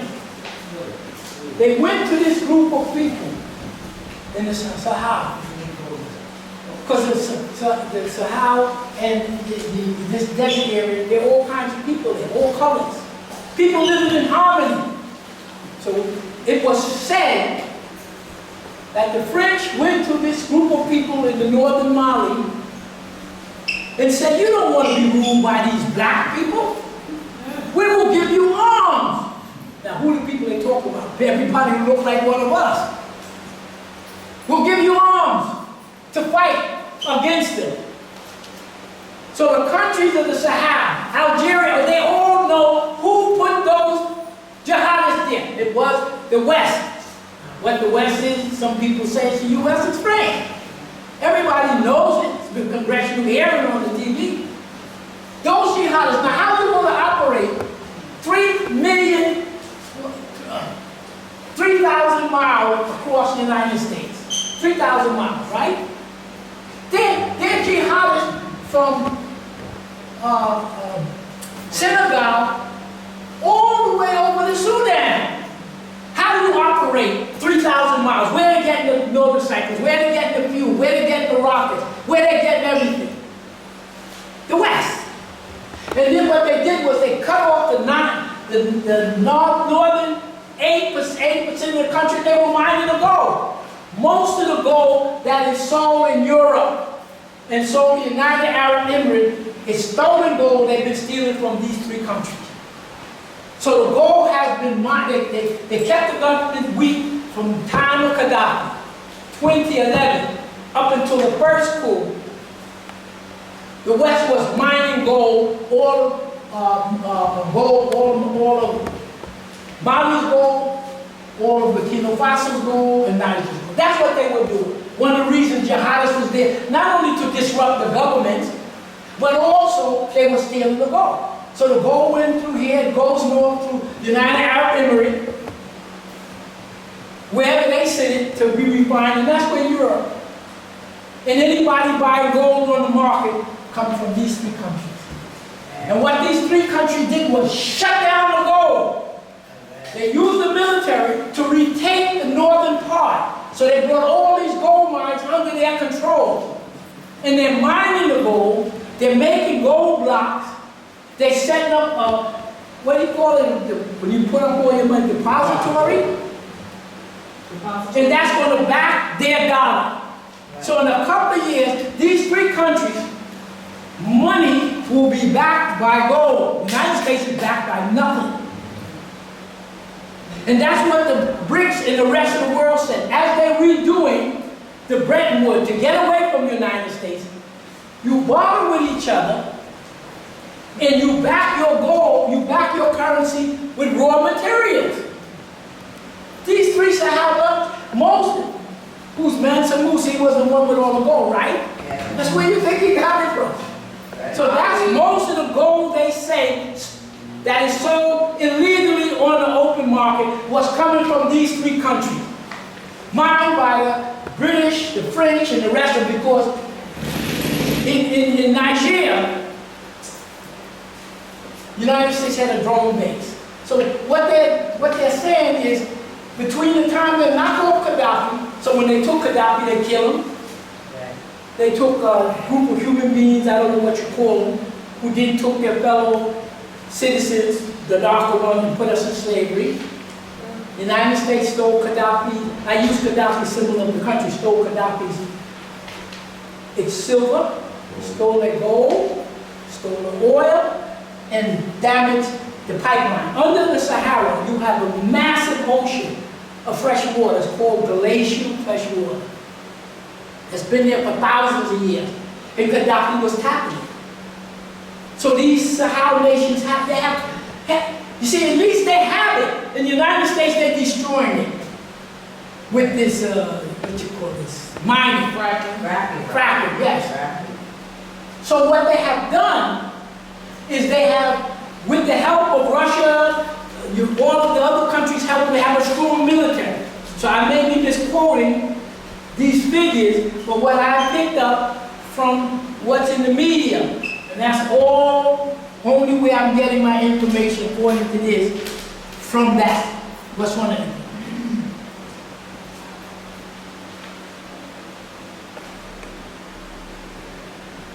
So now they're saying, so they got everything. This area of Africa is as rich as any other area. As rich as South Africa is, this area is even richer. So you have gold that the West, France has the fourth largest, they say, gold reserve. They have no mines. That's all fact. But now that they cut them off, as the world begins to back their currency with what you got, uranium, lithium, and that's where a lot of countries are going. Europe and the United States doesn't have anything to back its currency. So you're moving into an era where countries are going to be bartering each other, and the guy said, why would I bother with you? Because I got a big load of gold you can use. I got a big load of lithium. It's like in Nigeria, okay, at the time of these coups, as we wind down, at the time of these coups, you had U.S. drone base surveilling the area, coordinating the jihadist movements. I don't know this for sure. How the hell do you want to go almost 2,000 miles across, and these attacks are perfectly coordinated? Oil, gasoline, machine guns, satellite things. Okay, so they know. So what they have done is they have sealed off they have recaptured the gold fields, they sealed off all of this, so the gold supply that the United States and other bankers were trying to do, they cut it off. That's Pan-Africanism. You use your resources for yourself. Number one, United States base is taking all of the pictures. They say they're in Nigeria, Burkina Faso, and Mali. They have UN troops there. They supposed to be there fighting the jihadists. They never fought the jihadists. For 8 years, they fought the jihadists, and the jihadists still had 90%. So each of the cool countries, they get rid of them. The UN is not doing anything. Each of the countries had French troops garrisoned. They didn't do anything, so they got rid of them. So people have, well, you replace them with the Russians. That's none of your damn business. Look at what they're doing and ask whether or not it's going to benefit the people. So the reason they got rid of the French, they got rid of the UN, they got rid of NATO and all of them, because they had Russia and other countries to back them with the gun. Vanuatu was the same thing. When I got there, they were independent 1 year. We celebrated the first independence. Now they're independent, but they're upset because the French and the British are still on their land. They still are uncolonized. So Father Lenny had to go to Papua New Guinea and the rest of them and bring back troops. And then when they brought back whatever troops they had, they were fighting in the islands. That's why we were never allowed to go outside the capital. So they had independence. You have to take it with the gun. If you can. And so, Mali didn't realize, see, United States, remember we read they go around killing every baby. Russia told the United States and China, we're not going to the UN with that Security Council nonsense. Russia says you arm Ukraine to attack us. Russia said, you know what I'm going to do? What if I took all your enemies and armed them to a teeth? How would you like it? So what Russia did, when they went to their friends, North Korea, because United was Russia with China, that lasted the Korean War. And so they say, let's speculate to say what they said. They gave North Korea the technology to hit the United States with an ICBM. And they gave them the nuclear rockets to do it. So they said, how do you like it after you kicking behind North Korea? How do you like me giving North Korea enough capability to wipe you off the map? You don't like it, do you? But you kept giving Ukraine, and you kept doing all this bombing and everything. You don't listen. Okay, let me show you. So now you got North Korea in the military. Russia's in the military alliance with North Korea, China, and Iran. And it's going to be Turkey. So now, see what the United States says. You don't know what they gave Venezuela. All I know, in 2018, Russia flew 4 planes in, massive planes. One was people in it, the other one was cargo, people in it, cargo, and the other one, 4 planes, the 2 military planes. Cargo planes and people planes. Those planes, the T-160 or 190, they carry nuclear missiles. Now, I haven't been following it. I don't know whether or not those 2 big bombers are still sitting there. But what it said when they put them there, we have 2 big bombers, these 2 big T, whatever they call it, you can't even track them. Takes 15 minutes to fly from Venezuela to the United States. All those 2 big, what you call them, big bombers, all they do is shoot, they say, nuclear missiles. So what they tell the United States, we give Venezuela capability to wipe out the whole Caribbean coast in one shot. How do you like it? See, because you think, they told them the next time anything breaks big, if Russia gets hit with a bomb, an atomic bomb, they say they have a group of Russian submarines all around the United States. You don't know what they left in Nicaragua. You don't know what they left in Cuba. You don't know what they left in Venezuela. So, then they're on Venezuela. They're on North Korea. Now, with the threat of Israel and the United States so-called against Iran, Iran is They're critically important for a number of reasons. For China and Iran signed $400 billion 20-year agreement to keep both of them countries strong. And they can't, and Iran border Russia. If Iran is a buffer for any jihadists, the United States put those jihadists in the Chechen War 1 and 2. So with this thing with Israel, Russia has sent, who knows, whatever equipment. Prepared, letting them know. So Russia has stated, so this is what Russia has stated, and China has stated. We're not going to allow any more countries. How do they say it? It's in the paper now. I don't have any nothing. Any country attacked by the United States or the West, they're going to come into their defense. They're arming the Houthis. Okay, you got it. They're arming the Houthis. They're building up Iran massively. They're building North Korea. You don't know what they left in Venezuela or Cuba. So what he's telling the United States is those days, rules-based order where you and the Europeans, you go through and killing up all these people. Try it again and see what happens. That's what, so Russia and China has checked the United States. United States military, you read the thing. The Pentagon said in 2017, that 71% of all young Americans between the age of 17 and 24 unfit for military service because of no high school diploma, criminality, and poor health. And nobody registered. The United States has been beating on these small countries. Now they're faced with the power of China, Russia, Iran, everybody. That's why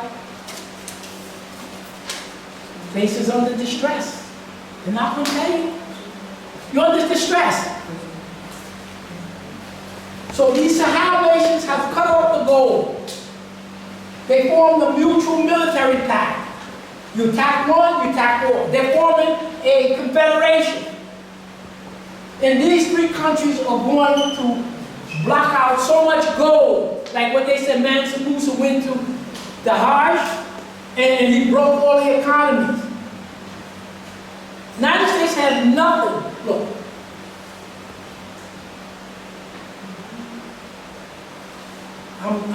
What's his name? What's his name? Obama. We are dispensable people. The world can't do without us. If the United States disappeared tomorrow, 95% of world trade is not done here. They can't even fix, they asked the Chinese to fix the Golden Gate Bridge. Give me a break here. No, I don't mean to demean the countries under stress. They're spending a third of your tax money on the wars to keep a military-industrial complex, the fat tax in Congress, and let you go down the drain with the inflation. You had 5 opium wars this country had. The first opium war, when the United States hooked up with England to start pushing the heroin into China. And the second opium war in the 1800s, in China, the United States hooked up with Britain and France jumped on China. The third opium war was the Vietnamese War. The fourth opium war was the United States took over Afghanistan. 20 years. How much lithium they take out? How much gold they take out? How much of whatever it is, because it's all based on theft. Then they get to spy on Russia and all of the countries around them. And they get to use up $10 or $12 trillion of your taxpayer money. And now you're paying the price for it. And where did that money go? It went to these white Anglo-Saxon people who run the country. All of the documents here is from their literature. So they are upset with the Sahel country. First of all, you get rid of them. They say The United States expired after Gaddafi was killed in 2011. These Sahel people popped up from 2012 up to now. They cut off the gold, so now the United Arab Emirates and all the European countries get no more gold. The uranium, Nigeria has some of the richest pure uranium, and you don't have to dig for it. France has been stealing uranium for the last 20 or 30 years. Now that Nigeria kicked out the French, and I don't know what arrangement Nigeria is making, but the Iranians like, Iran could use uranium, Russia could use it, Turkey could use it. Oh, so instead of letting the French steal it, because that President Bassoum was selling the pure uranium for 80 cents a kilo when the world market was 200 a kilo. Giving it away. They cut off the French, and I'm pretty sure they're working the deal with Iran to help them industrialize, with Turkey because of the drones, with Russia because of military help. And what is it that Nigeria could pay these countries? Uranium. Back to bottom. Who the hell is going to the IMF and World Bank? That's the threat that these three countries are threatening the survival of the IMF and World Bank. Because when you look about Kenya, there's 9 billion, almost 80 billion in debt to the IMF, World Bank, the United States, all these white European countries. Locked down. Ghana is locked down. These countries have lost their mind. No. The West has found Africans who are willing to line their pocket and not run their country for their people. Kenya and Ghana and even Nigeria, they're all associated with the West military. Okay? So what they're upset with the Sahel, because they cut off the gold, they cut off uranium. And that uranium was supplying 1/3 of the electricity to Europe. 1/3. Uranium for nothing, taking 2 or 3 days to get it into France. France had so much uranium, not only did they run their country and their nuclear people, their nuclear submarines, they were selling electricity to Britain and the rest of Europe. Now, Europe is in big trouble. First of all, they lost both sources of energy. The uranium to run France in 1/3 of Europe, and then the United States blow up the pipeline, denying them the cheap gas. So now they don't have any energy from the gas, and they don't have new uranium energy. And you look at statistics, what this minister said is that's Europe. Rapidly going. For those of you who like to think about it, if white people are only 4% of the globe, and they're in a negative birth rate, African people, they say by 2050, if things keep going, they're going to be 1/3 of the world will be living in Africa. And by the way, Brazil is not the biggest depository of Africans outside the continent. It's India. Brother knows, he took the word, Adivasi, the people of the beginning. The Indian government, they were after everybody in the Pacific and Asia. When you go back, look at, what's the name of this? Taiwan. 20% of the people are so-called indigenous. The white Chinese came over with Chiang Kai-shek. You look at pictures of the people of Taiwan, they all look like you. African people didn't look wherever the rest of them came. So the Indian government recognizes the Adivasi as the people of the beginning. And they look just like any one of us. And that's 10% of India's population. If the Indian government is saying, with their racism, that 10% of India still have the original people who were here before the rest of us came. That puts 100, India is supposed to have 1.4 billion, so that means 140 million of indigenous Africans still live in India. So 140 million, by Indian account, that dwarfs the 80 or 90 in what you call it, the other one. So as we conclude, and the point we're trying to do is just bring to your attention some vital information, because the world is not the United States of America or Brooklyn or New York. You got to take care of yourself and your people. You got to take care of your community. But these white people who run the country want you to forget that there's another world. And the world is rapidly changing.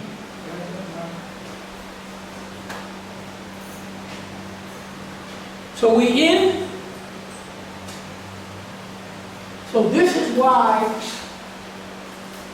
and I'll indicate to you what they put out in the public. The United States and France trying to overthrow the Sahel nations. What if it came out that Burkina Faso, they show you, have jet planes, helicopters, the latest of drones. That's how they're taking back all this area. Tanks. They have a satellite. Somebody worked with them to get them a satellite. That satellite's going to check the weather and everything. It's going to take. So they have beaten back most of the jihadists. They've taken back most of the country. There's indication that, what's the name of this place? Burkina Faso has 50,000 National Guards. So they're now preparing all of their cities to protect each other.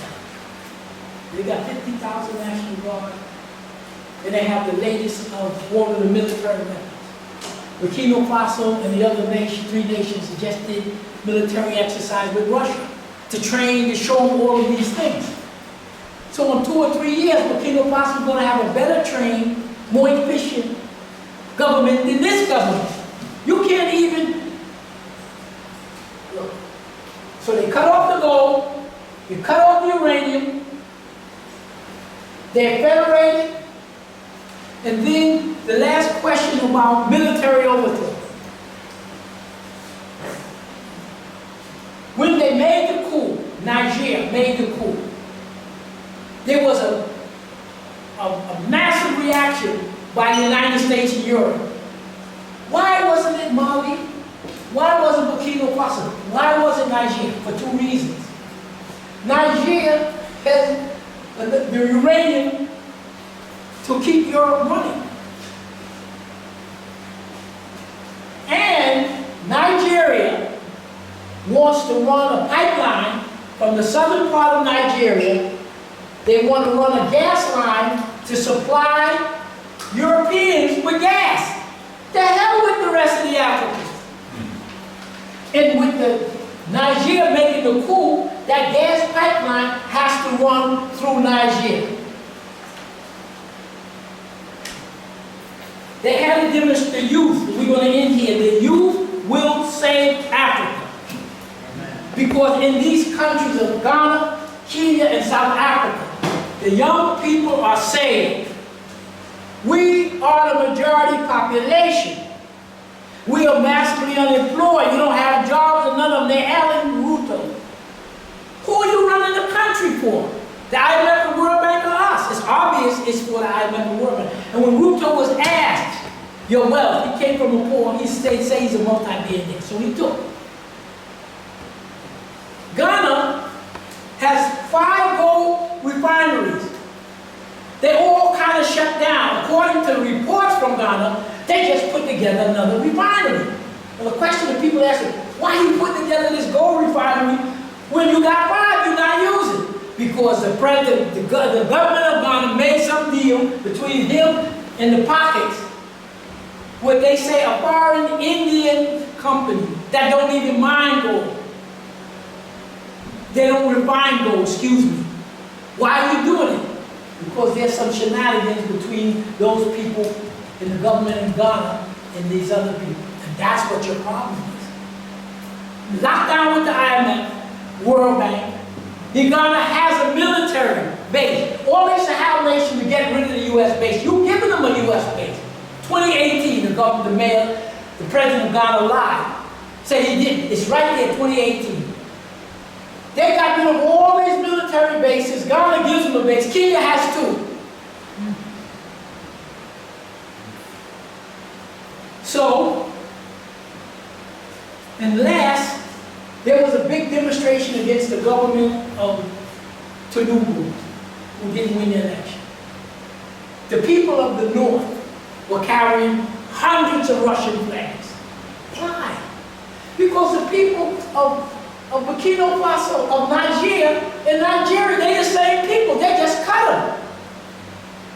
And when the West directed Nigeria and Ghana overthrow Nigeria.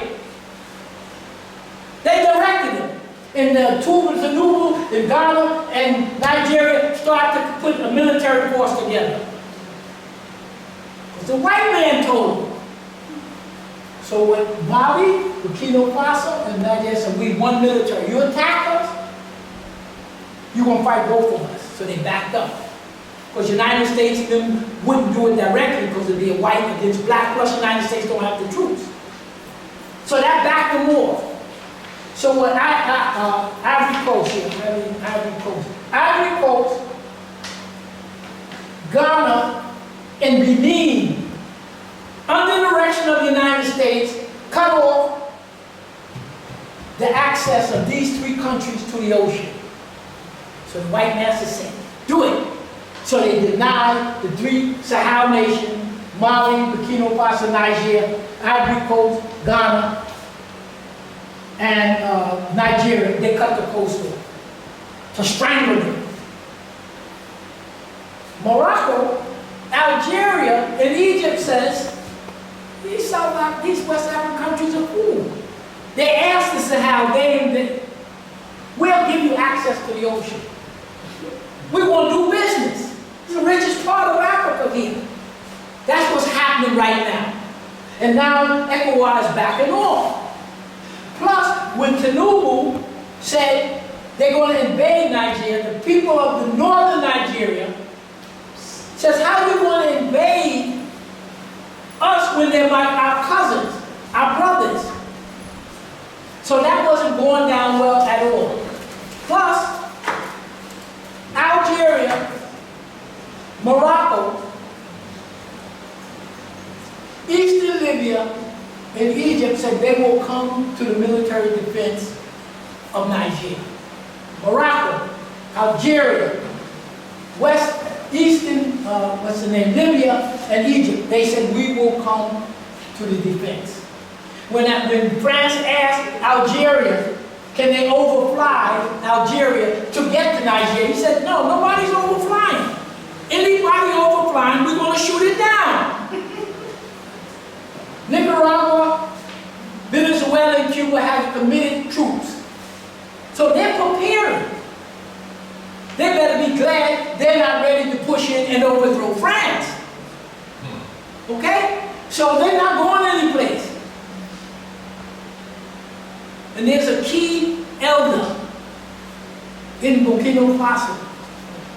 That's like our Dr. Ben, our Dr. Bob, all of these elders who have that knowledge. There's a core of them, one person in particular. Those who know, it's not a secret. They got people there. So that's why the Sahel nation. So the northern, when there was a demonstration against the government of Nigeria 2 or 3 weeks ago, most of the people who were carrying Russian flags came from the northern third. The northern third of Nigeria is mainly agriculture. It's been neglected. Most of the wealth is in the south. So Tinubu and that segment of Nigeria, working with the Europeans, they stuck all the money here and not sharing. So obviously, they're carrying Russian flags, but they've been telling people, those Nigerians from Nigeria, the top third is the same here. Cousins, uncles, they said, no, you ain't invading nothing. The parliament of Nigeria told Tinubu, forget it. The military of Nigeria told him, we're not invading. So So if they're not invading Algeria, you got 15 countries that's going to commit. So there's not going to be any overthrow of anybody. But you better watch out about the United States. It's in distress. It's in distress. And the distress is not coming from the outside. You figure it out. We're officially ended at this point. Question and answer or comment. We need comment because everybody got an idea. You can't ask me to do it all. Okay,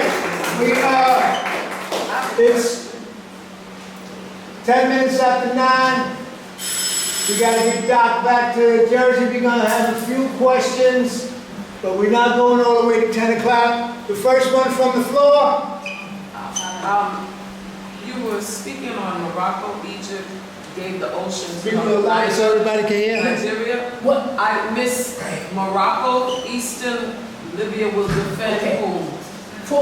Because the plan was to bring down the Sahel nation, Right. you deprive Mali, Burkina Faso, and Nigeria. Right, They have to trade. right. So they shut off, they denied them, Ivory Coast denied them access to the ocean, Ghana denied them access, and Nigeria. So Morocco, Algeria, and Egypt says, we will work with you to build the infrastructure, to have you have outlet to the Mediterranean, through Algeria and Morocco, outlet to the Red Sea. These countries in the north, they know the wealth that's there. Okay? They offered help. They said, and nobody invaded you. That's number one. Right. And then now they say in talks to develop. Now, okay, so we'll leave it like that. They are secure. The United States and France aren't secure. They have a problem, and they hope you don't recognize that problem. You think what's going to happen with the border? With this inflation? The way these countries are trading away from the dollar? We don't like sanctions. Let's not trade with the United States. People look and say, there's almost nothing we need from the United States. The biggest lock that the United States has on these countries right now is that debt. The same way we lock down with debt, credit card debt, car payment debt, stuff. They got you locked down. That's how Europeans work. They don't have a history of building or doing anything. Debt, debt, debt, and the gun. So that's why they have sanctions on Cuba and Zimbabwe, so we're gonna make Well, sure we... what they said, that they have sanctions on 65 countries. A third of the world, and most of them are you. Because you're not behaving. Niger has oil. Niger is they've developed the oil pipeline, their oil fields, and they're going to use the oil to industrialize, to help industrialize Burkina Faso, help industrialize Mali, help industrialize. Nigeria is shipping the oil to the Europeans. The hell with y'all. Nigerians, it's a good thing the people in the north don't have weapons. Right. You'll be back to another war. So they're basically like the South. They're neglected. Most of the unemployment is there. There's no schools and stuff. The Nigerian government is a disgrace Right. when it comes to taking care of its people. If you're not in the South, stuck in your pockets, You're on your own. So on the 21st, we're gonna be at the UN we got, to support Zimbabwe. Okay, we got something just came in. We got Blackwater mercenary firm founder Eric Prince wants to recolonize Africa. Prince also called for there's so many of these countries around the world are incapable of governing themselves. This is what he says. It's time for us to just put the immortal hat back on. You can say what you want to pretty much say.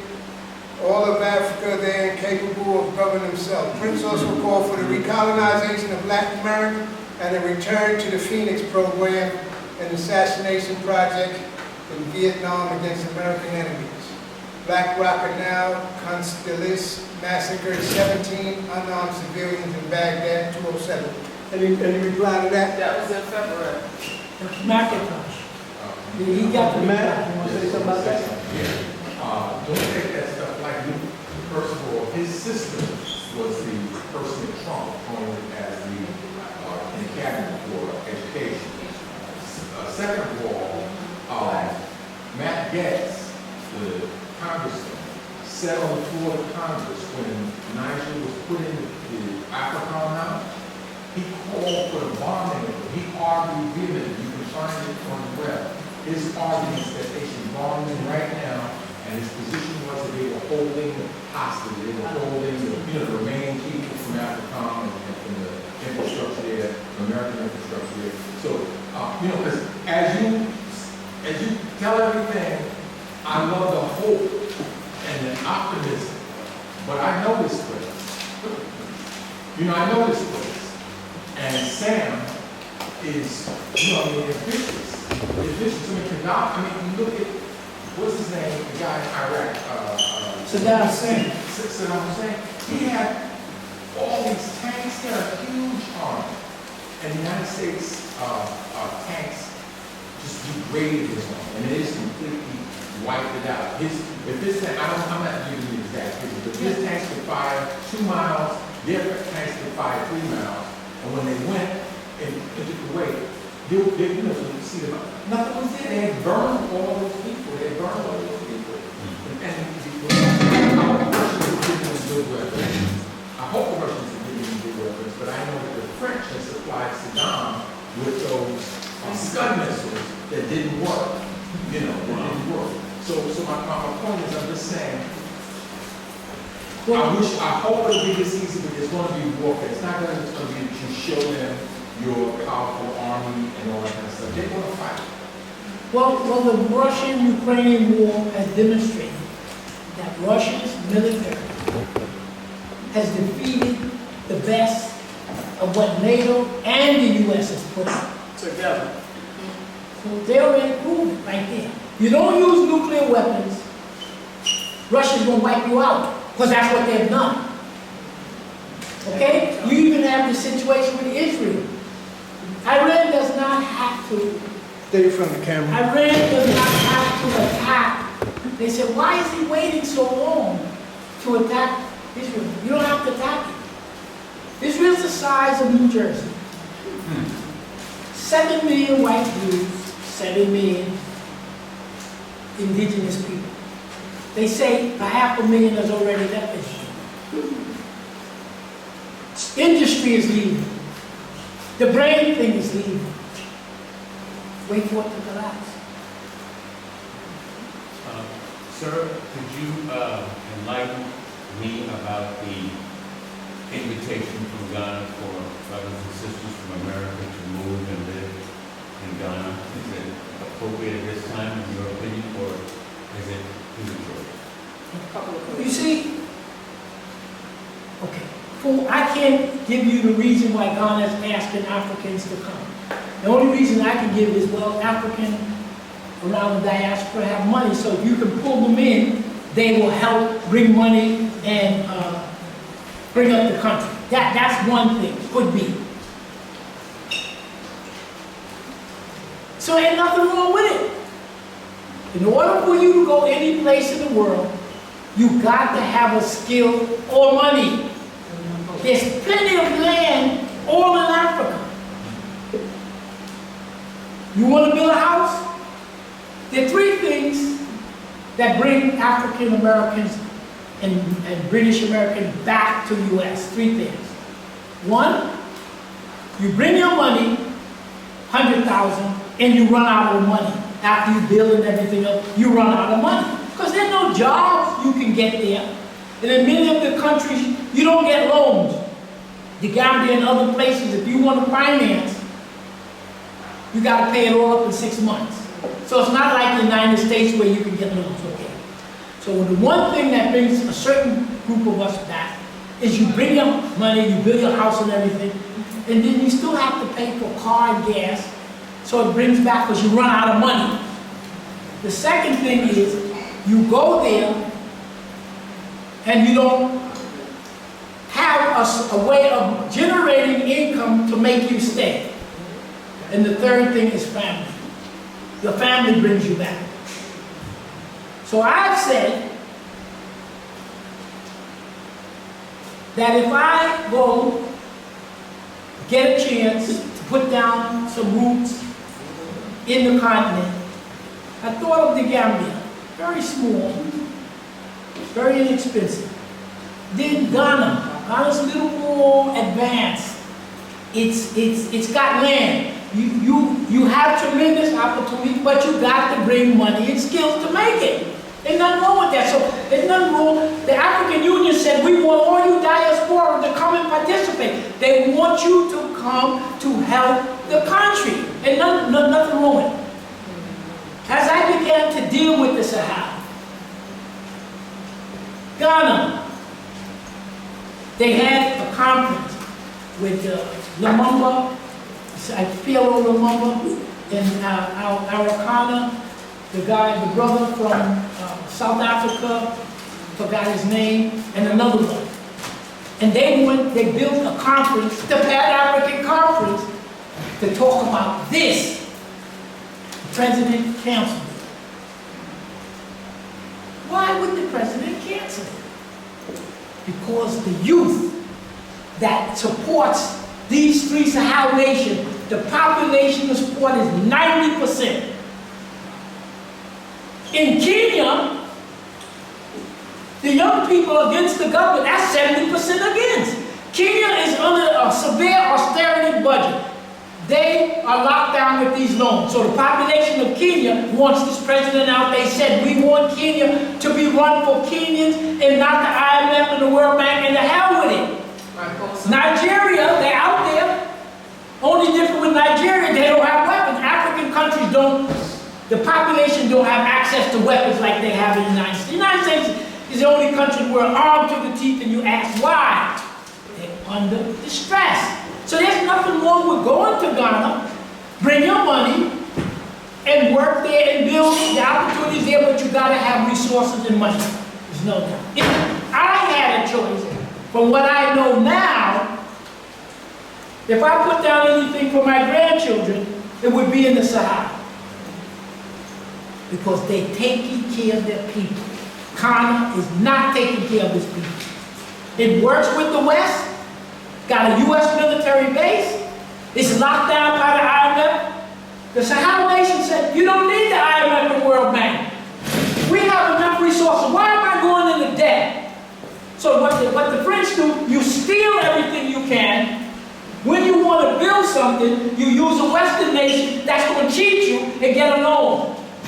The Sahel nation said, we don't have to go to any bank, IMF, World Bank. We have enough gold and everything, we barter. That's how you do it. They're building their country by bartering. The old way, you got uranium, they don't need the IMF and World Bank. That's another reason they're doing it. So all of these countries are going to break from the IMF and World Bank because they already said in the UN, they asked the United States and West, cancel the debt because you already got enough. The United States and the rest said no. He said, we're not going to pay it. And not a damn thing you're going to do about it. So you get enough guns and unity, don't pay a damn thing. That's how you get out of it. You go to BRICS. So they have a massive hospital, big hospital in Burkina Faso. My wife said, dude, do you think we can work there? I said, of course we can work there. We would love to. Brand new hospital. Countries are cool in 3 years. Ghana is still waiting for the IMF to give them some money to re-upgrade their hospital. Ghana is a disgrace when it comes, if you use the criteria, are you using the resources for the people? No. So Ghana canceled it so they didn't want to run into the embarrassment of what happened in Kenya. And now in Ghana, I don't know about Nigeria, what's going to happen with Nigeria. I'm not saying this. This is what you see. They want, the people are asking for an overthrow of the government in Nigeria. They said, bring back the military. They're not running the government they're running for their people the same way the white people running for us here. You can't get a loan, they squeeze you to death, the whole bit. Zoom audience, you got a question, Zoom? About like Liberia. Yeah, Liberia was, I just wanted to, I was just saying off topic about how much the influence of the CIA is influencing the blacks here, especially the youth, in this anti-black music and look like the deteriorating of part of the culture. So the CIA is still we know that it's a terror international, but how about the nothing? the war that the United States wages that we read here, they're waging on you every damn day. Debt, loans, break down your schools, put drugs in you. What are you talking about? Every country has a domestic and foreign policy. They were killing black people here, and they were killing the black people in Africa. Both places were being killed. What are you talking about? Yeah, question. I just want to question to you as well as to the group. I remember going to a meeting up at the National Black Theater with Obama, and this was in reference to what was happening in South Africa. Zimbabwe, right?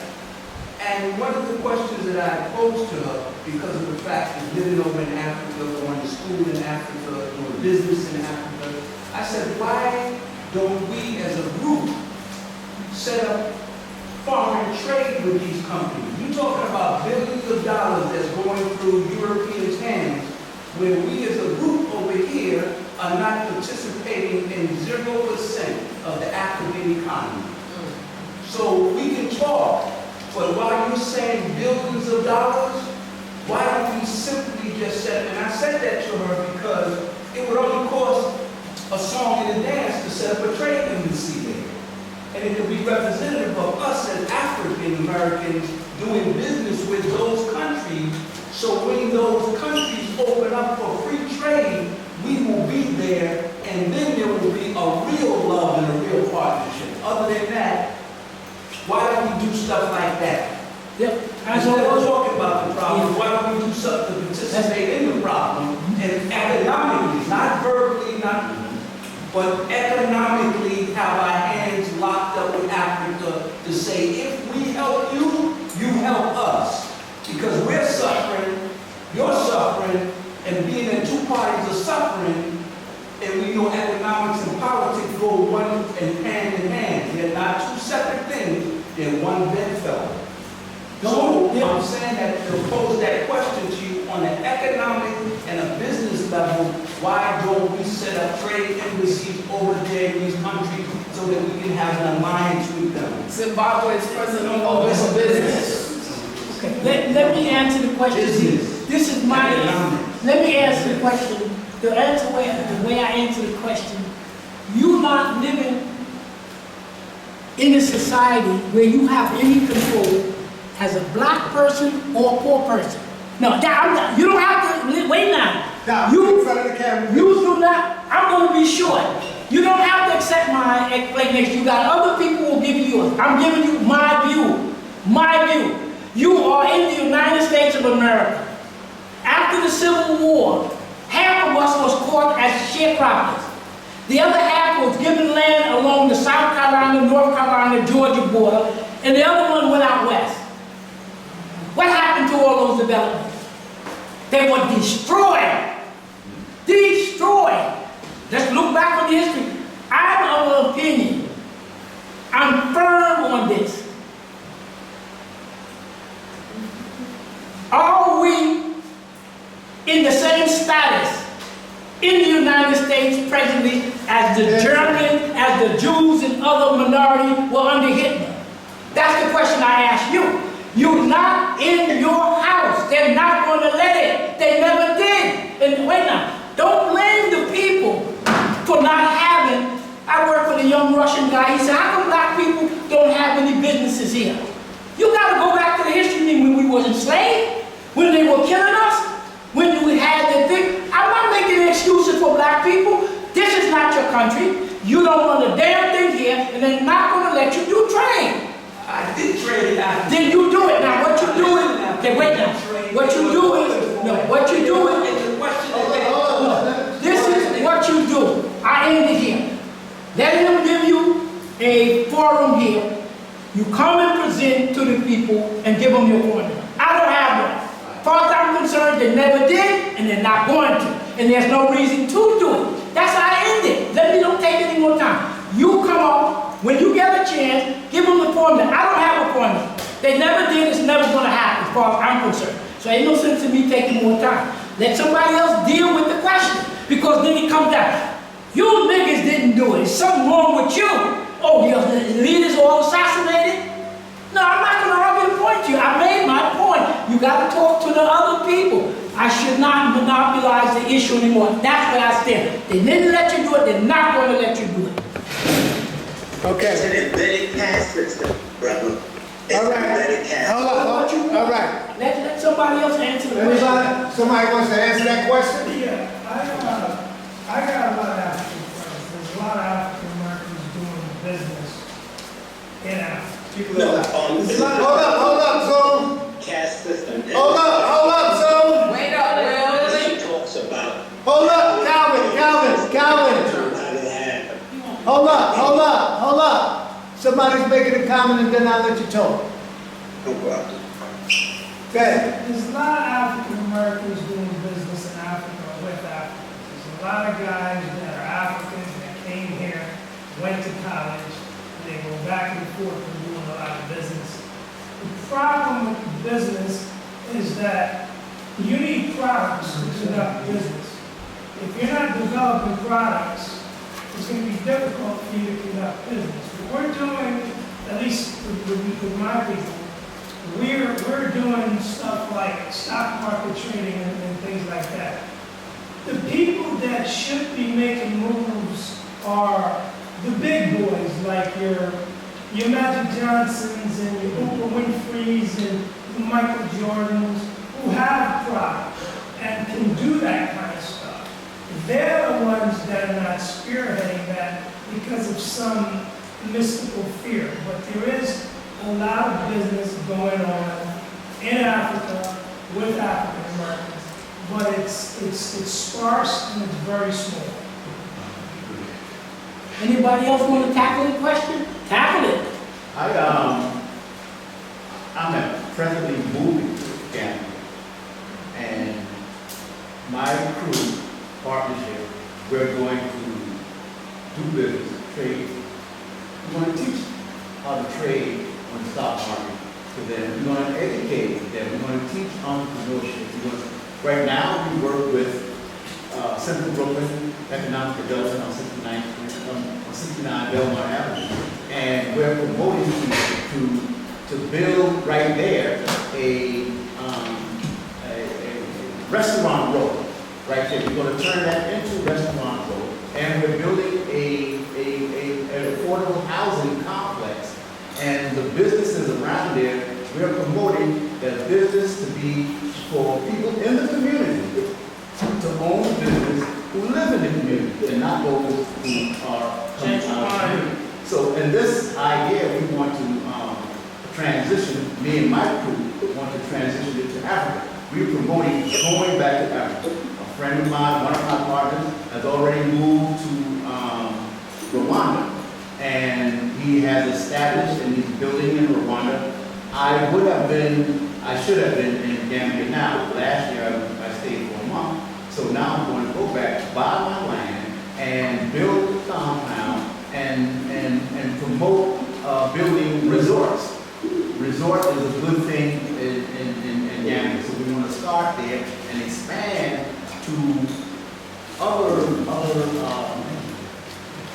other fields of employment and educating the young people. The young people in Gambia need to be educated, specifically the young men, because the young men are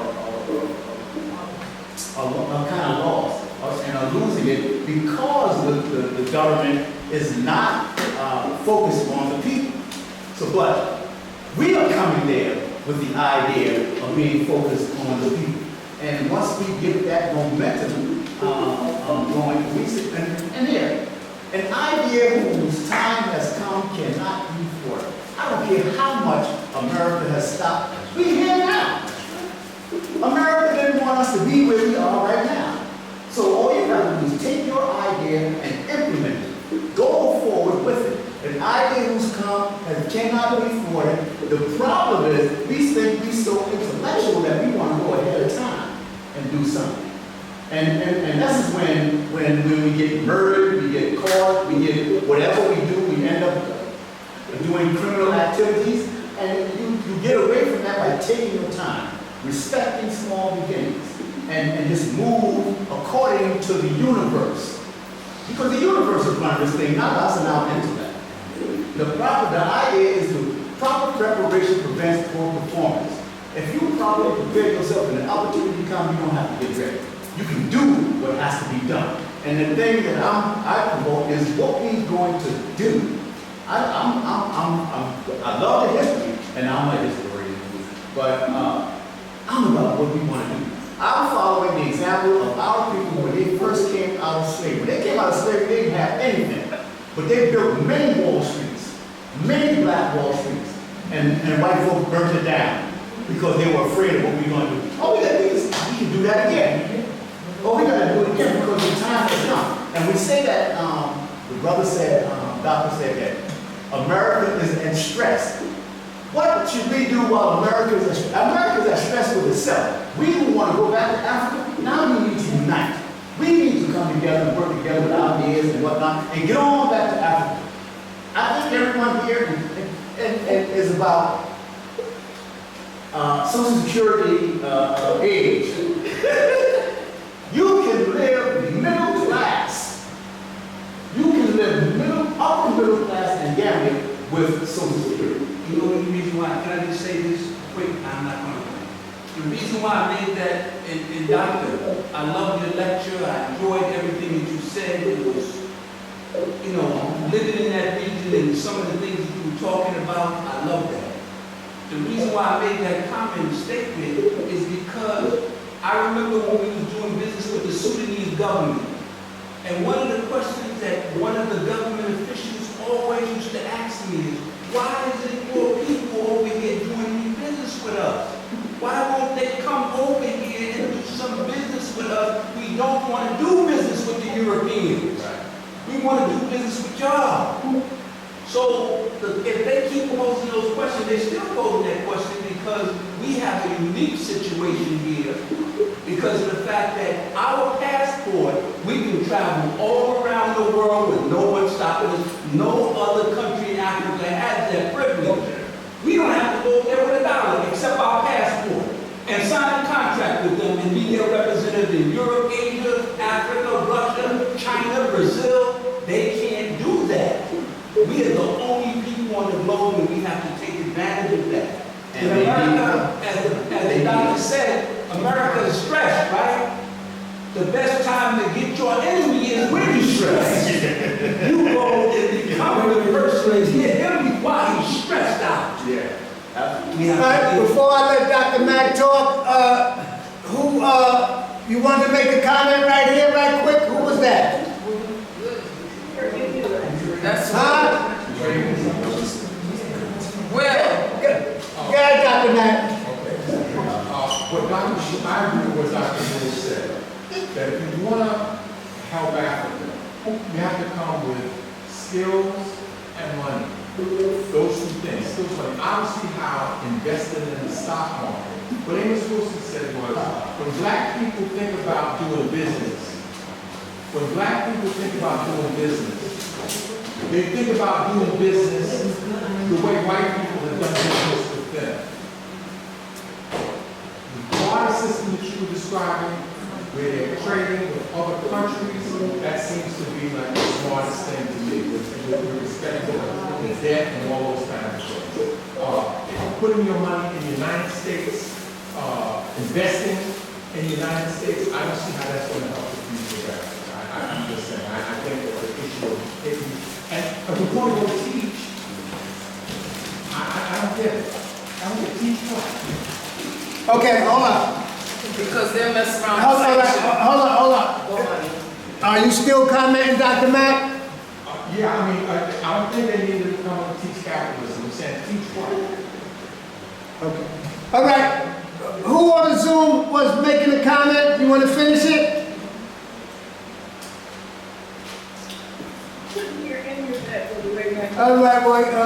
Aftermath wasn't talking too loud, so, okay, we got one more comment, one more, and then we're gonna shut it down. Go ahead. Before. Speak a little louder, please. Before our plumber passed, we, not only did, protests and so forth, Zimbabwe has been open for business for over a year. But they had a direct relationship with the government, that's why I opposed that. It didn't stop. No, I can't go there, but if you have a direct relationship with the government, there was $1 billion contract on the table at that time. $1 billion contract. And all we had to do was, we don't have the representative over there to go with them, to go and directly talk with whoever the government official is. But I'm just saying because the relationship with them. After that, okay? She's one. All right, Doc, you want to make your last comment? I'll give the time to somebody for the last comment. Yeah. We speak about trade. Elon Musk utilizes the lithium in Ghana, and that goes to the cell phones and computers and various things. And the people who are picking the people who are resourcing the lithium use their bare hands, not being paid very much money, African brothers usually. So when you do the trade, somebody's taking a hit in most cases. Usually the person that's doing the labor. You can make, the European takes the labor, person makes a lot of money. And yes, we can enter that arena and trade as well. But are we looking at who's taking the hit? Because to trade means that everybody wins. Usually in the stock market, somebody's losing. That's what I've been seeing. Now, it's not always the case, but in most cases, somebody's losing. That's how America was built. Of trade. We were the commodity. You traded black people. You traded the shoemaker. You traded the bootlegger. We were the commodity. We were the trade. Somebody took a hit. We took the hit. That's still going on. Lots of money being made. So if we're doing the stock market, let's include the person who, in my opinion, is taking the hit so that everybody wins. Okay. All right. Huh? Speak loud. Speak loud. Can I comment on the political aspect that I want to? Okay, 2 minutes. Go ahead. Speak loud so everybody can hear. We're now in the process of putting together something internally for our people here. Hopefully if we are able to be successful to move the Bronx and go as far as we can, but maybe the idea of getting involved, not in the, when I say politics, I don't mean to say the politics of just registering people to vote. That's like you said, why are we going to teach the wheel? They already know about the wheel. We have to come up with an idea that's going to incorporate our people into the system with a way that there will be more independence, so whatever party wins, we win. Whatever party loses, we win. Whatever party's in, we're in. Whatever party's out, we're in. That's the system of politics that we want to put together and be able to put that system together. I worked in international investment. I worked 10 years on Wall Street investment banking. I worked in finance. I consult people right now, and I also ran political campaigns for people. And what I'm trying to say is that we have a great opportunity because our collective consciousness and our collective movement, and it don't take nothing but the most important thing, and one of the things that we don't have, the most important economic thing that we don't have is cooperation. And that don't cost anything, but it requires that we control our emotional intelligence and that we're able to retain ourselves. And that, if we can do that, we can raise millions and billions of dollars just among ourselves, and we can be able to reach out to Africa, to Europe, to anybody. But what I'm trying to say is the thing that we want to push is not just the regular old politics. No. that's a waste of time, telling people you registered to vote. That's the dog and pony show. We have to be able to come up with an idea of politics for our people that allows them to see results. What I mean by results is we have to, if a building is developed or in our community, we should have the politics that we're not going to wait for anybody. We're going to, and I use this in parentheses, we're going to take that building. And I don't mean take it by muscle, because muscle is not politics. Intellect, swabbing, strategy, knowing when to move, when to talk, when not to talk, knowing when to walk, when not to walk. The idea of being able to take our politics and our economics and woven them together and have political economies, so that you don't just say, like I told, like the doctor had said something, which he's 1,000% correct.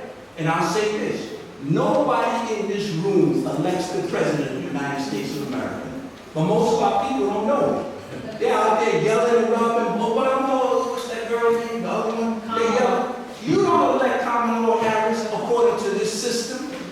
You don't let the electoral college puts them there. But most of our people, if you told them that, so we have to educate our people, and this is what we're going to, and we hopefully want to be able to bring this to us here and be able to get our participation, because just talking about a problem and not tackling the problem, this generation is being lost.